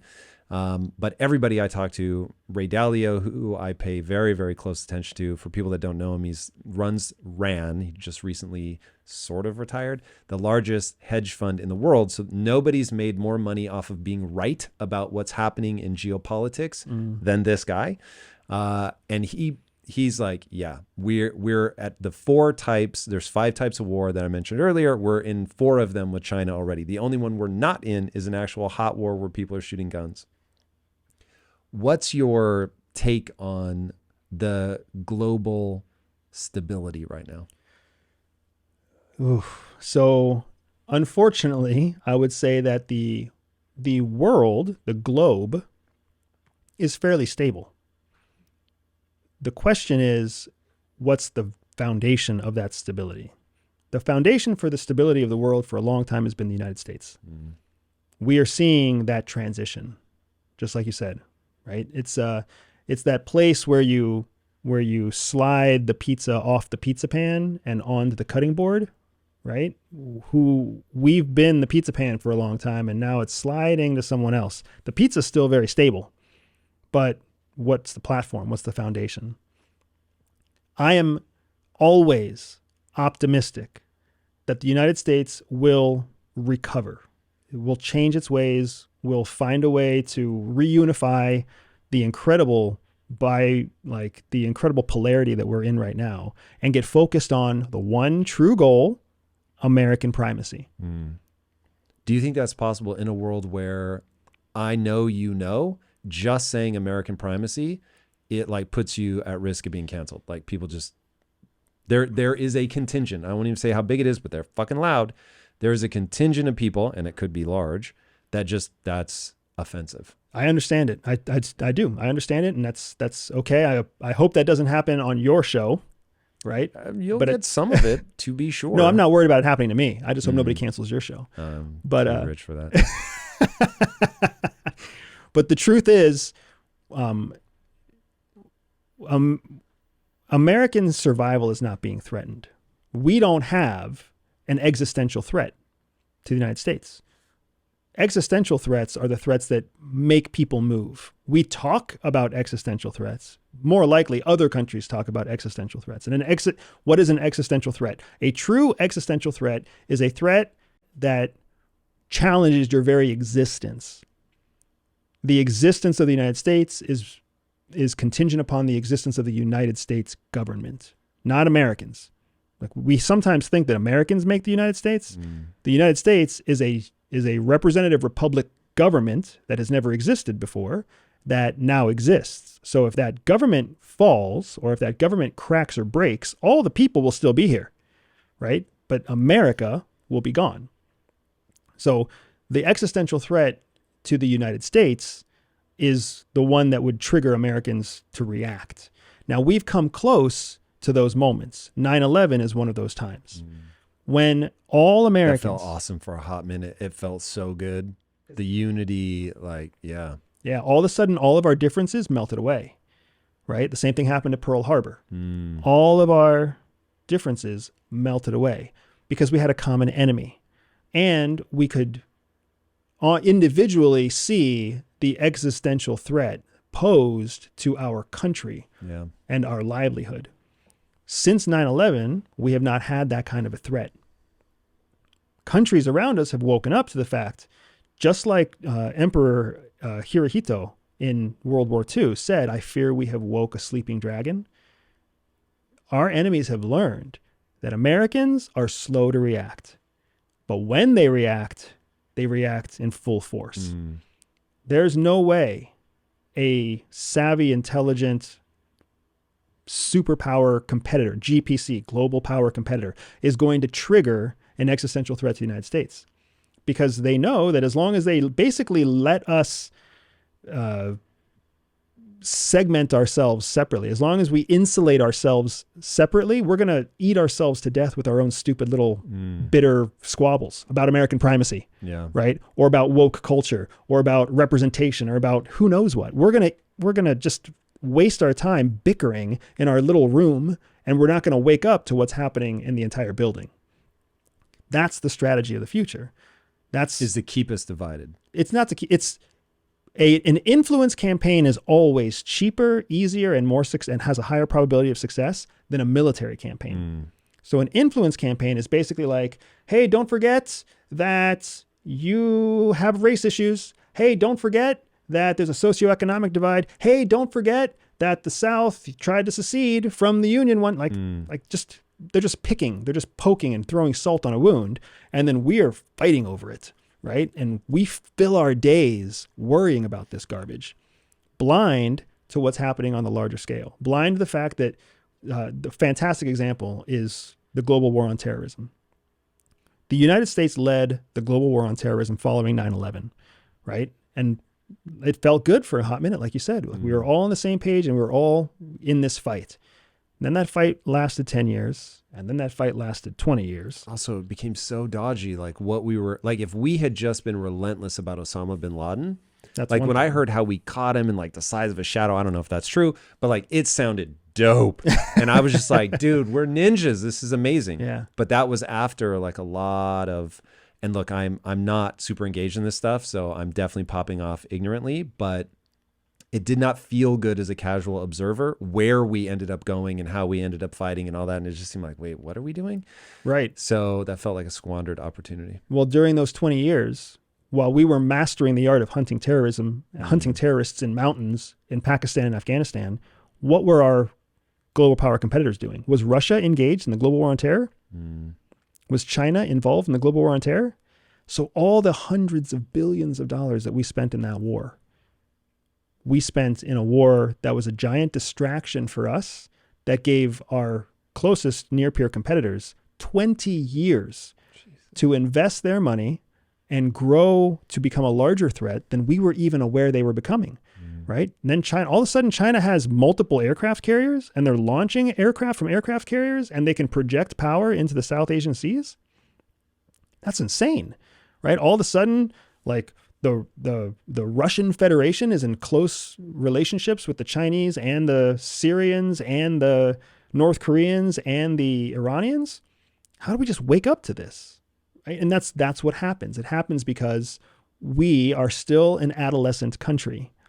So we get very myopic and we become very focused on the thing that we're playing with right now. And we lose the larger sight, the larger vision.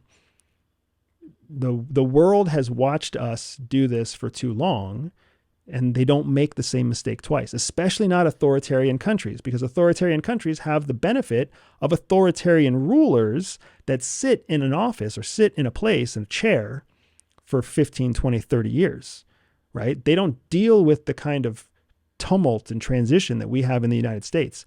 I believe our constant change of leadership is part of what makes us strong, but we haven't yet learned how to have a change in leadership without a change in focus. That's what we haven't quite learned to do yet.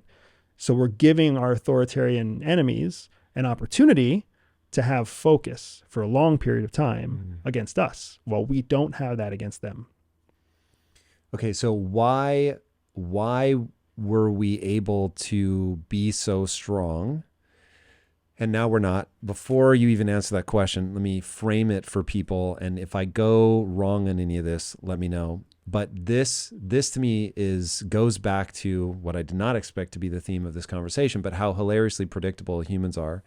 So Ray Dalio takes a very economic view of the world, and he's like, oh, hey, by the way, what he calls the big cycle is so predictable that he broke it down into 6 phases. And every empire has gone through these 6 phases. They last for roughly like 100 to 150 years. America's basically at the end of the 100-year cycle. And phase 6 is total collapse, war, basically. And the old world order falls apart. There's usually a violent war, and then a new world order is established.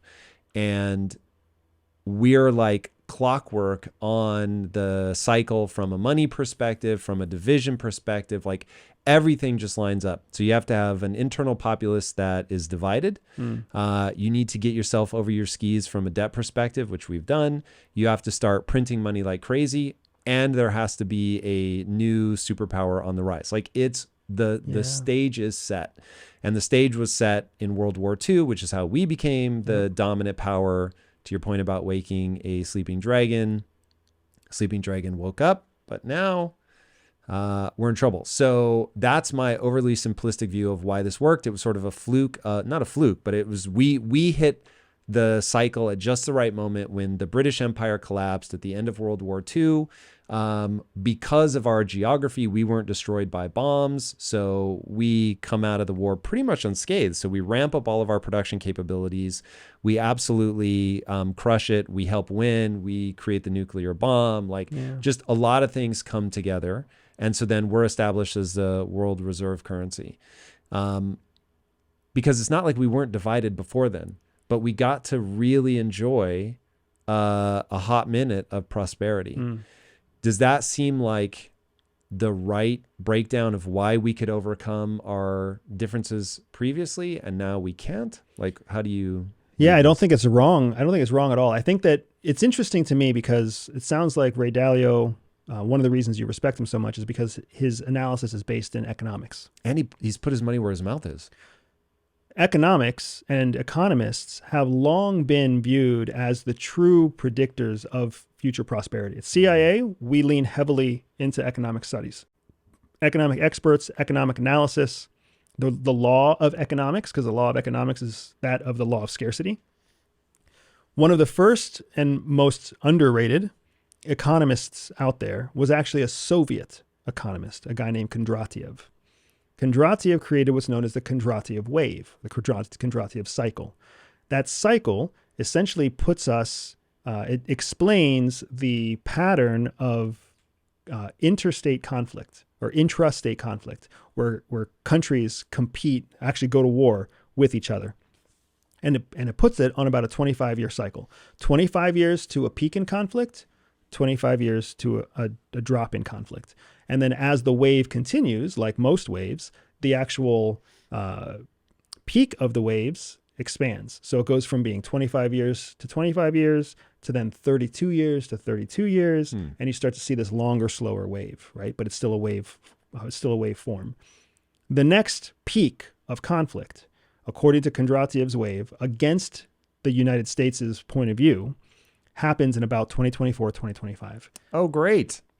So we now have multiple economists basically saying that there's a peak coming, a peak of conflict coming. And that conflict for the Kondratiev wave is a peak of popular conflict and unpopular conflict. So we're coming off of an unpopular conflict, right? Afghanistan and Iraq largely turned into an unpopular conflict at the end, right? And the wave between when that started and when the next wave is coming is right in that 25-year mark, right? So according to Kondratiev, we are not only coming up on a period of conflict, but it will be popular inside the United States. So people will rally behind that conflict. That doesn't mean we're going to win. That doesn't necessarily mean it's going to be in our best interest, but it does mean, to your point earlier, that we might see that moment where everybody kind of comes together again. I think part of the reason that we were able to be successful was because of the same rules of economics that you laid out from World War II.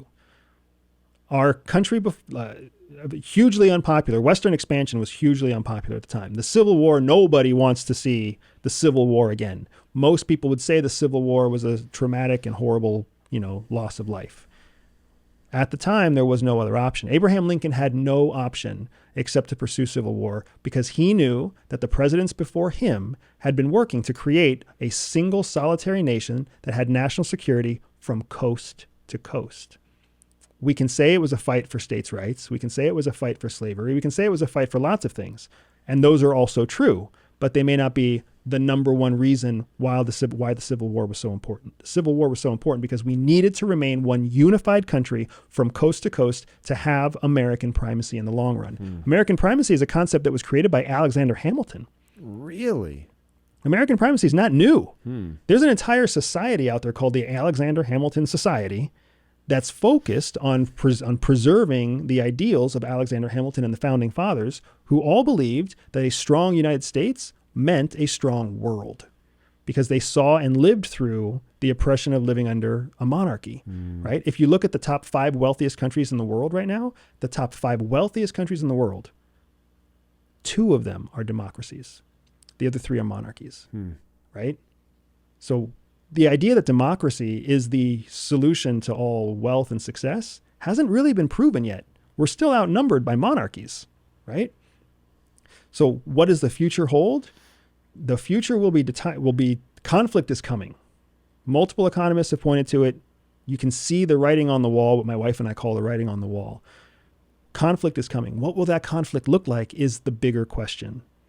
You talked earlier about how, you and I might be of the same ilk when it comes to, are we already engaged in World War III? Is World War III coming up? What will that World War look like? There is conflict coming. There is no reason for us to think it will look like it looked in World War II. If anything, conflict has proven to us that it evolves and changes just like technology and just like human thinking, right? but it's still predictable because it takes human beings to wage war. I don't think I'm answering your question very well here, but this is where my brain the goes. Stage. So my question is, do you see this as a conflict with China? Does it become open warfare? Is this going to be over Taiwan? Or the Russia-Ukraine thing spills over into something? How do you see this playing out? So my honest anticipation, what I expect will happen, is that China will make a legal move on Taiwan. What China did in Hong Kong was legal first. They changed the laws in Hong Kong. They changed the laws in China, which then changed the laws in Hong Kong, which made it legal for them to go in and take Hong Kong by force. In 2019, right before COVID hit, the whole world watched, and it happened. And the whole world complained and threw a fit and leveraged sanctions and said it was unfair and unjust and everything else. And then the Chinese did it anyways. And now here it is 2023, and most people don't even remember what happened in Hong Kong just 4 years ago. Now they're watching what's happening in Ukraine. Now in Ukraine, some people say that what happened in Ukraine is that the world rallied behind Ukraine by giving them weapons and giving them training and giving them resources. The most limited resource in Ukraine is Ukrainian soldiers. It's not tanks or guns or howitzers. The thing that will run out first is Ukrainian fighters. That's like, it's a shame to me to watch what's happening because the Ukrainian fighting force is putting up such a valiant fight. They're doing everything they possibly can to equip every warfighter to be worth 10, 20, 30, 50 Russian fighters, right? But that's their most limited resource. They're not going to be able to create more Russian fighters in the next 3 to 5 years. You can't turn a 5-year-old into an 18-year-old. So that's the resource. That's the clock that Zelensky knows he's fighting against, that he's racing against, is not a clock of fighter jets or missile defense systems. It's how am I going to find enough fighters? And NATO and the West know that they don't want to put their boots in Ukraine fighting the Russians, because that's all it would take for the Russians to basically say, hey, NATO allies are killing Russians, so now Russia can kill NATO allies. And because Russia is a nuclear power, they essentially have the same the same trump card that we had in World War II. So nobody in NATO wants to mess with that trump card, because when you have an animal cornered, it does amazing things, right? So what I see happening is China will make a legal move on Taiwan. What legal play do they have with Taiwan, though? They have a number of legal plays. First of all, do you know what the official American stance is on Taiwan? It's something like we're not going to do anything, but don't touch them. It's so bizarrely vague. Yeah, it's called the One China, Two Systems policy. Essentially, in the eyes of American policy, Taiwan already belongs to China. Interesting. So then China also has acknowledged with Taiwan, you have your own system, but you're still part of the mother country. This is Hong Kong 2.0. Hong Kong 2.0. And over the stretch of 80 miles from coast to coast between southeastern China and Taiwan. So it's sticky, man. If China makes a legislative move that basically forces the Taiwanese system to then say, you are now communist, right? They could have the legal foundation to do that. And then a legal attack is very similar to what they did in Hong Kong. That goes to court systems. That doesn't go to bullets, right? And then when the legal system starts to go in their best interest or in their favor, now China has legal grounds to basically have Chinese police officers enforce Chinese law inside Taiwan. This whole process, what the hell is the United States going to do? There's no missiles, there's no guns. You can drive through the straits all you want. It's a legal issue. It's not a military issue. So I anticipate China making a legal move on Taiwan that will be supported by key members in the UN. Why? Because how many of the BRICS are in the leading countries in the UN? All of them, right? If you look at the Ukrainian conflict now, the news media oversimplifies everything. So media says that the UN passes resolutions that condemn Russia. That's true. And the UN passes resolutions with a large majority. 140 countries condemn Russia. That is also true. What they're not telling you is that the countries who are not condemning Russia are the largest, wealthiest countries in the UN. China is not condemning Russia. South Africa is not condemning Russia. India is not condemning Russia, right? Even inside NATO, you have Belgium and Hungary who are not condemning Russia. Really? So even NATO is not unified on this. Whoa. Right? China's seeing all of this, and China's seeing it for what it really is, not for what American media is telling the American people it is. And the American media isn't, they're not trying to, they're not trying to lead us astray. They're just trying to run a business. They're trying to get people to read their newspaper, click their links, see their ads so that they can pay their employees the next pay cycle. It's all the media is trying to do. It's not, they're not trying to lead us down the wrong path. So once there's an administrative takeover in Taiwan, China has all the rules that all the cover it needs to basically start shipping National Guard troops, police officers, even military units over to Taiwan. And now Taiwan belongs to China in a bloodless war, very similar to the bloodless coups that we've seen multiple times in places like Thailand or all over Southeast Asia, right?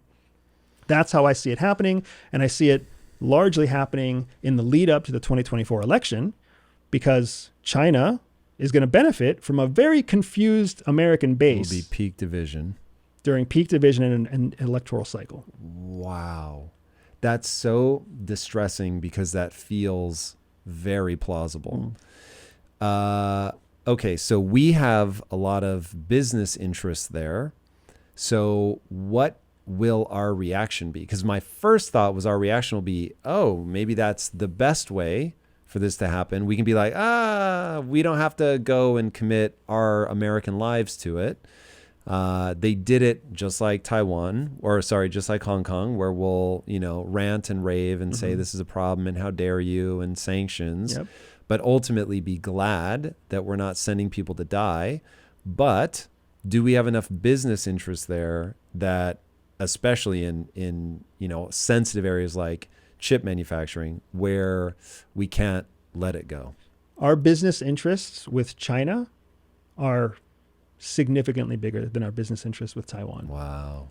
Taiwan has the market cornered on semiconductors, but that's not just for the United States. They have the market. They have like 98% of the market share in semiconductor manufacturing. Who designs the semiconductors? We do. We have all the IP. They just have the plants. That's why one of the big initiatives in Biden's CHIP Act is to actually bring TSMC, I forget the name of the country, or I forget the name of the company, the main manufacturer in Taiwan, to actually bring them to the United States. So they're trying to build manufacturing plants for the Taiwanese company here in the flyover states in the United States so that we can just bring that tool. God, this is going to be a fascinating stateside 10 to 20 year period. Absolutely. You just nailed it right there. It is going to be a fascinating decade to 2 decades in the future. So that's what I want to focus on. That's what I encourage my clients to focus on. It's not about what happens now or in the next 2 years. It's about what are you going to do so that your family, your business, your financial legacy, your individual legacy is safeguarded for what the world could look like 10 to 20 years from now. The world could look like the United States is still the economic and military superpower. It could look like that. So you may not have to change much. But according to economists, by 2033, China will be the economic superpower. That's not far away. If we print money like crazy, then we could not go to zero, but like every other superpower before us, you really get knocked for 6. It is not a minor thing that happens. Right. And then you lose your ability to print your way out of things, which then you go into austerity. Now you look like England post-World War II, which, hey, England's amazing, but they definitely had some rough years, and they're certainly not the global superpower that we are now. But I've sort of always imagined us falling into the number 2 position where we still maintain some real might, that we have massive influence in other parts of the world, that there will almost certainly be parts like Europe, and look, they're an economic mess, but parts like Europe that are going to be far more aligned, most likely, certainly culturally, with America than they would be with China. And so you get sort of a more like Cold War-y vibe where Russia was a huge player. For anybody that's too young to remember, Russia was a beast when I was a kid. Now, we didn't know that it was a bit of a paper tiger, but like they really, they mattered on the global stage, and I imagine will still matter. I think you're asking yourself the right questions, right? Knowing that humans are laughably predictable, if China becomes the next global superpower, what is the laughably predictable thing that would happen next, right? The most predictable outcome is that China would take the number 1 spot. We would fall to the number 2 spot. Who's always everyone's target? The guy in the lead. So right now, the world is unified that the United States is enemy number 1. Even if there are allies, we're still enemy number 1. You think NATO likes the United States? No. France and Germany have both come out to say that they don't want the United States in NATO anymore. What? Absolutely. The Chancellor of Germany has said he wants Germany to have the largest army in Europe, specifically so that they can't be bossed around anymore by the United States because everybody's overdependent on the United States military. Right? The president of France, early in the invasion with Ukraine, shut Biden down and said, you are exacerbating this conflict with the rhetoric that you're spitting in Poland and the United States, when you don't even have, the United States isn't even within the firing range of Russia. Right? So France and Germany have had something to say. Biden has been so successful with his policy in Poland because Poland has long had history against Russia. So it's a natural way in. Poland already hates Russia, and Poland will take any help it can get from anybody in NATO. And so the United States comes in and says, hey, we'll help you, Poland. We'll back you up, and Poland backs the United States up. But Canada and France and Russia and Germany and the UK, they have a very different story there. Whoa. We have to talk about France. So I was scandalized in my research to hear you say that when you think about like the most hardcore intelligence agencies, that France, of all places, is like brutal. The DSGE, DGSE. DGSE, yep. What's their shtick? Why France? So there's a couple reasons why France. So one of the biggest reasons why France is because in the late 90s, the United States CIA was caught spying on the French government. Just like in the early 2010s, we were caught spying on the German government, right? Unlike Germany, France holds a grudge. So is France not spying on us? Of course they are. Yeah, of course they are. So, but it's like we got caught, and so now they get to be mad? No, it's more like something changed. Prior to the 90s, prior to the late 90s, France wasn't so interested in the United States. They were interested in more direct threats to France. Well, now in the late 90s, there's this giant flap inside France, and now France is like, fuck the Americans, right? So they start to dedicate resources to building up an intelligence service and a skill set that makes sure that they will never be penetrated by the Americans again, right? The DGSE becomes one of the, and still remains, one of the best funded, most technically capable intelligence services in the world. Why does France have enough money to put all of their resources into their intelligence operations? Because guess what they don't have to worry about? Military industrial complex, because they're part of NATO, and the United States wants to keep sending weapons and troops into the European countries. So the United States has basically bought its influence in NATO by forcing Europe to prioritize, or giving Europe the opportunity to prioritize their economic growth in other avenues besides military industrial development. That's why most of the militaries in Europe are very weak and very small. Now, there are some that are modernized, which is why everybody's so excited about Sweden and Finland coming into NATO. But most other countries are outdated and underfunded. And they don't need to be funded, because if something happens in Poland, Article 5 of the NATO alliance means that the United States military is going to come save the day. So they're okay with that. And of course, the United States is okay with that too, because it means there's never going to be a military competitor in the North Atlantic Treaty Organization. As a result, what does get to happen is those countries can take all the money that they would spend on military defense and channel it into intelligence operations. Now, when they channel it into intelligence operations against China, North Korea, Iran, terrorism, they share that information back and forth with the United States selectively, and they build that alliance. But they also spend those resources spying against the United States. That's so funny. And because France specifically is so well funded and holds a grudge and is so adept specifically at targeting Americans, they have made a huge impact in the space of economic and industrial espionage against the United States. There are, if you talk to an intelligence professional, like I'm sure you have friends in your network, and you're like, hey, is France really that big a deal? You will hear the same thing over and over again. Fuck France. Wow. You will hear those two words from every intelligence professional out there because we have all been bested at some point in time by the DGSE. They either stumbled into one of our cases, they false flagged and pretended to be CIA and recruited an asset from underneath us, or who knows what, right? But they know how to target Americans. Whoa. And nobody knows they even exist. It's the perfect kind of clandestine operation. Nobody even knows the threat is there.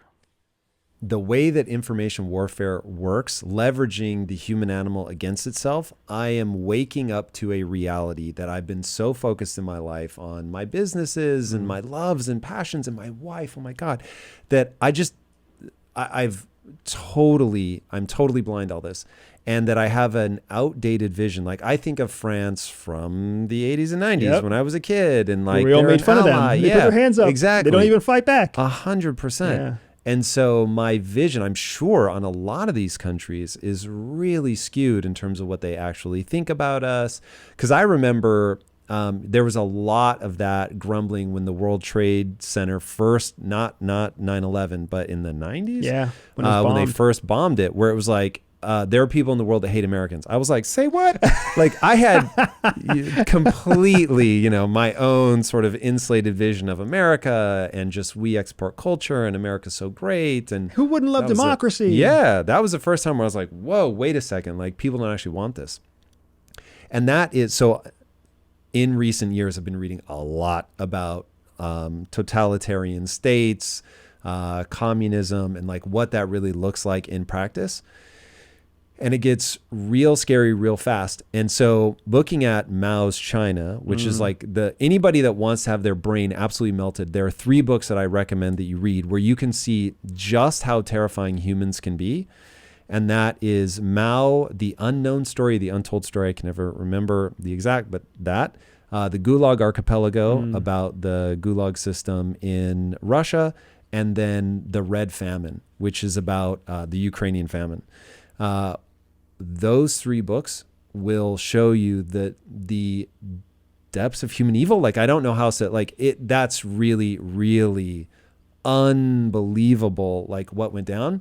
And then when I was thinking about China, and it's like, but ultimately, like that is born of the people. Yeah. Like that is the natural outcropping. Now look, it may come and go, and maybe it's just born of the people right now in this moment, and maybe that won't last, but it is the system that they don't overthrow. That would be the right way to say it, because they could at any moment. Like if the people really don't want it, they could overthrow it, and they don't. And so that was the eye-opening where I was like, oh wow, like the rest of the world does not think of democracy, just to keep it simple, the way that I do. Yeah. And honestly, now I'm beginning to wonder if even kids growing up now think of democracy the way that I do. And if demographics are destiny, I get a little unnerved because I am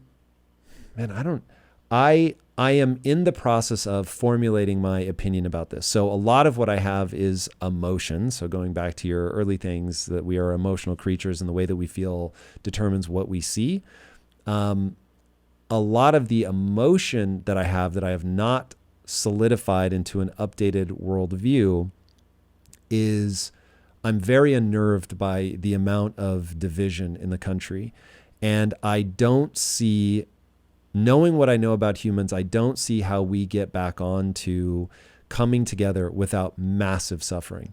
Now, with enough suffering, we will, but I don't see how we'll come back together without just a tremendous amount of suffering. I wish I could disagree with you, but I agree with you. Not only would it take a tremendous amount of suffering for us to reunite, but our biggest threats right now are also aware that as long as we don't suffer, we're not really going to unite. So they can just execute, as long as they can execute cleanly on a consistent vision, they will. Because you know what we cannot do? We cannot execute cleanly on a consistent vision. Yeah. And I believe in the American experiment, and I believe that the world is safer with the United States being the global superpower. But I also think that the world hasn't come to that conclusion on its own. So maybe what we need is a different global superpower for a while before the world is like, you know what? Maybe we don't like this, right? Maybe we want to return to another system. God, I hope it doesn't come to that. I hope it doesn't come to that either, because you and I won't be here for that. My kids will be, right? My grandkids will be the ones going through that transition. And that's not going to be a pretty transition. And who knows? It's the thing is that, again, knowing how people work, we are hardwired. Human beings are wired to survive. We are not wired to thrive. We are wired to survive. Ouch. Ouch. Yeah. The human brain, the processing that goes between the amygdala and the sensory cortex and all the different parts of your left and right brain that help you reach conclusions, they were all built and they have all evolved around the idea of individual survival. So whatever happens, human beings will survive, will adapt, and will survive. We might suffer along the way, but Buddhism says suffering is part of the experience, right? So to avoid suffering is almost contrary to the faith-based, the dominant faith-based religions in the world, right? Islam, Christianity, Buddhism, Hinduism, they all agree suffering is unavoidable. But human beings still find a way to persevere. I would love to not have that happen, but if I was in charge of any country that didn't want the United States to be the new global superpower, I would just let the United States continue to pick at its toenails like it does right now, right? We're the fat dude in the corner picking at our hangnail while the rest of the world is working out, exercising, getting smart, and getting ready to go to war, right? On that uplifting note, Andrew, this was amazing. And if we weren't out of time, I would keep going and going and going. I have thoroughly enjoyed this. Where can people keep up with you? I've had a blast here, Tom, too. You can find me anytime at my website, everydayspy.com. If you go there, it'll have links to everything else. I love it the most. Everybody, if you haven't already, be sure to subscribe. And until next time, my friends, be legendary. Take care. Peace. If you want to learn how the future of our economy will shape up in the next 12 to 18 months, check out this interview with Ray Dalio. Talk to me about the three forces that you see that are influencing this moment. We've got banks collapsing, US dollars on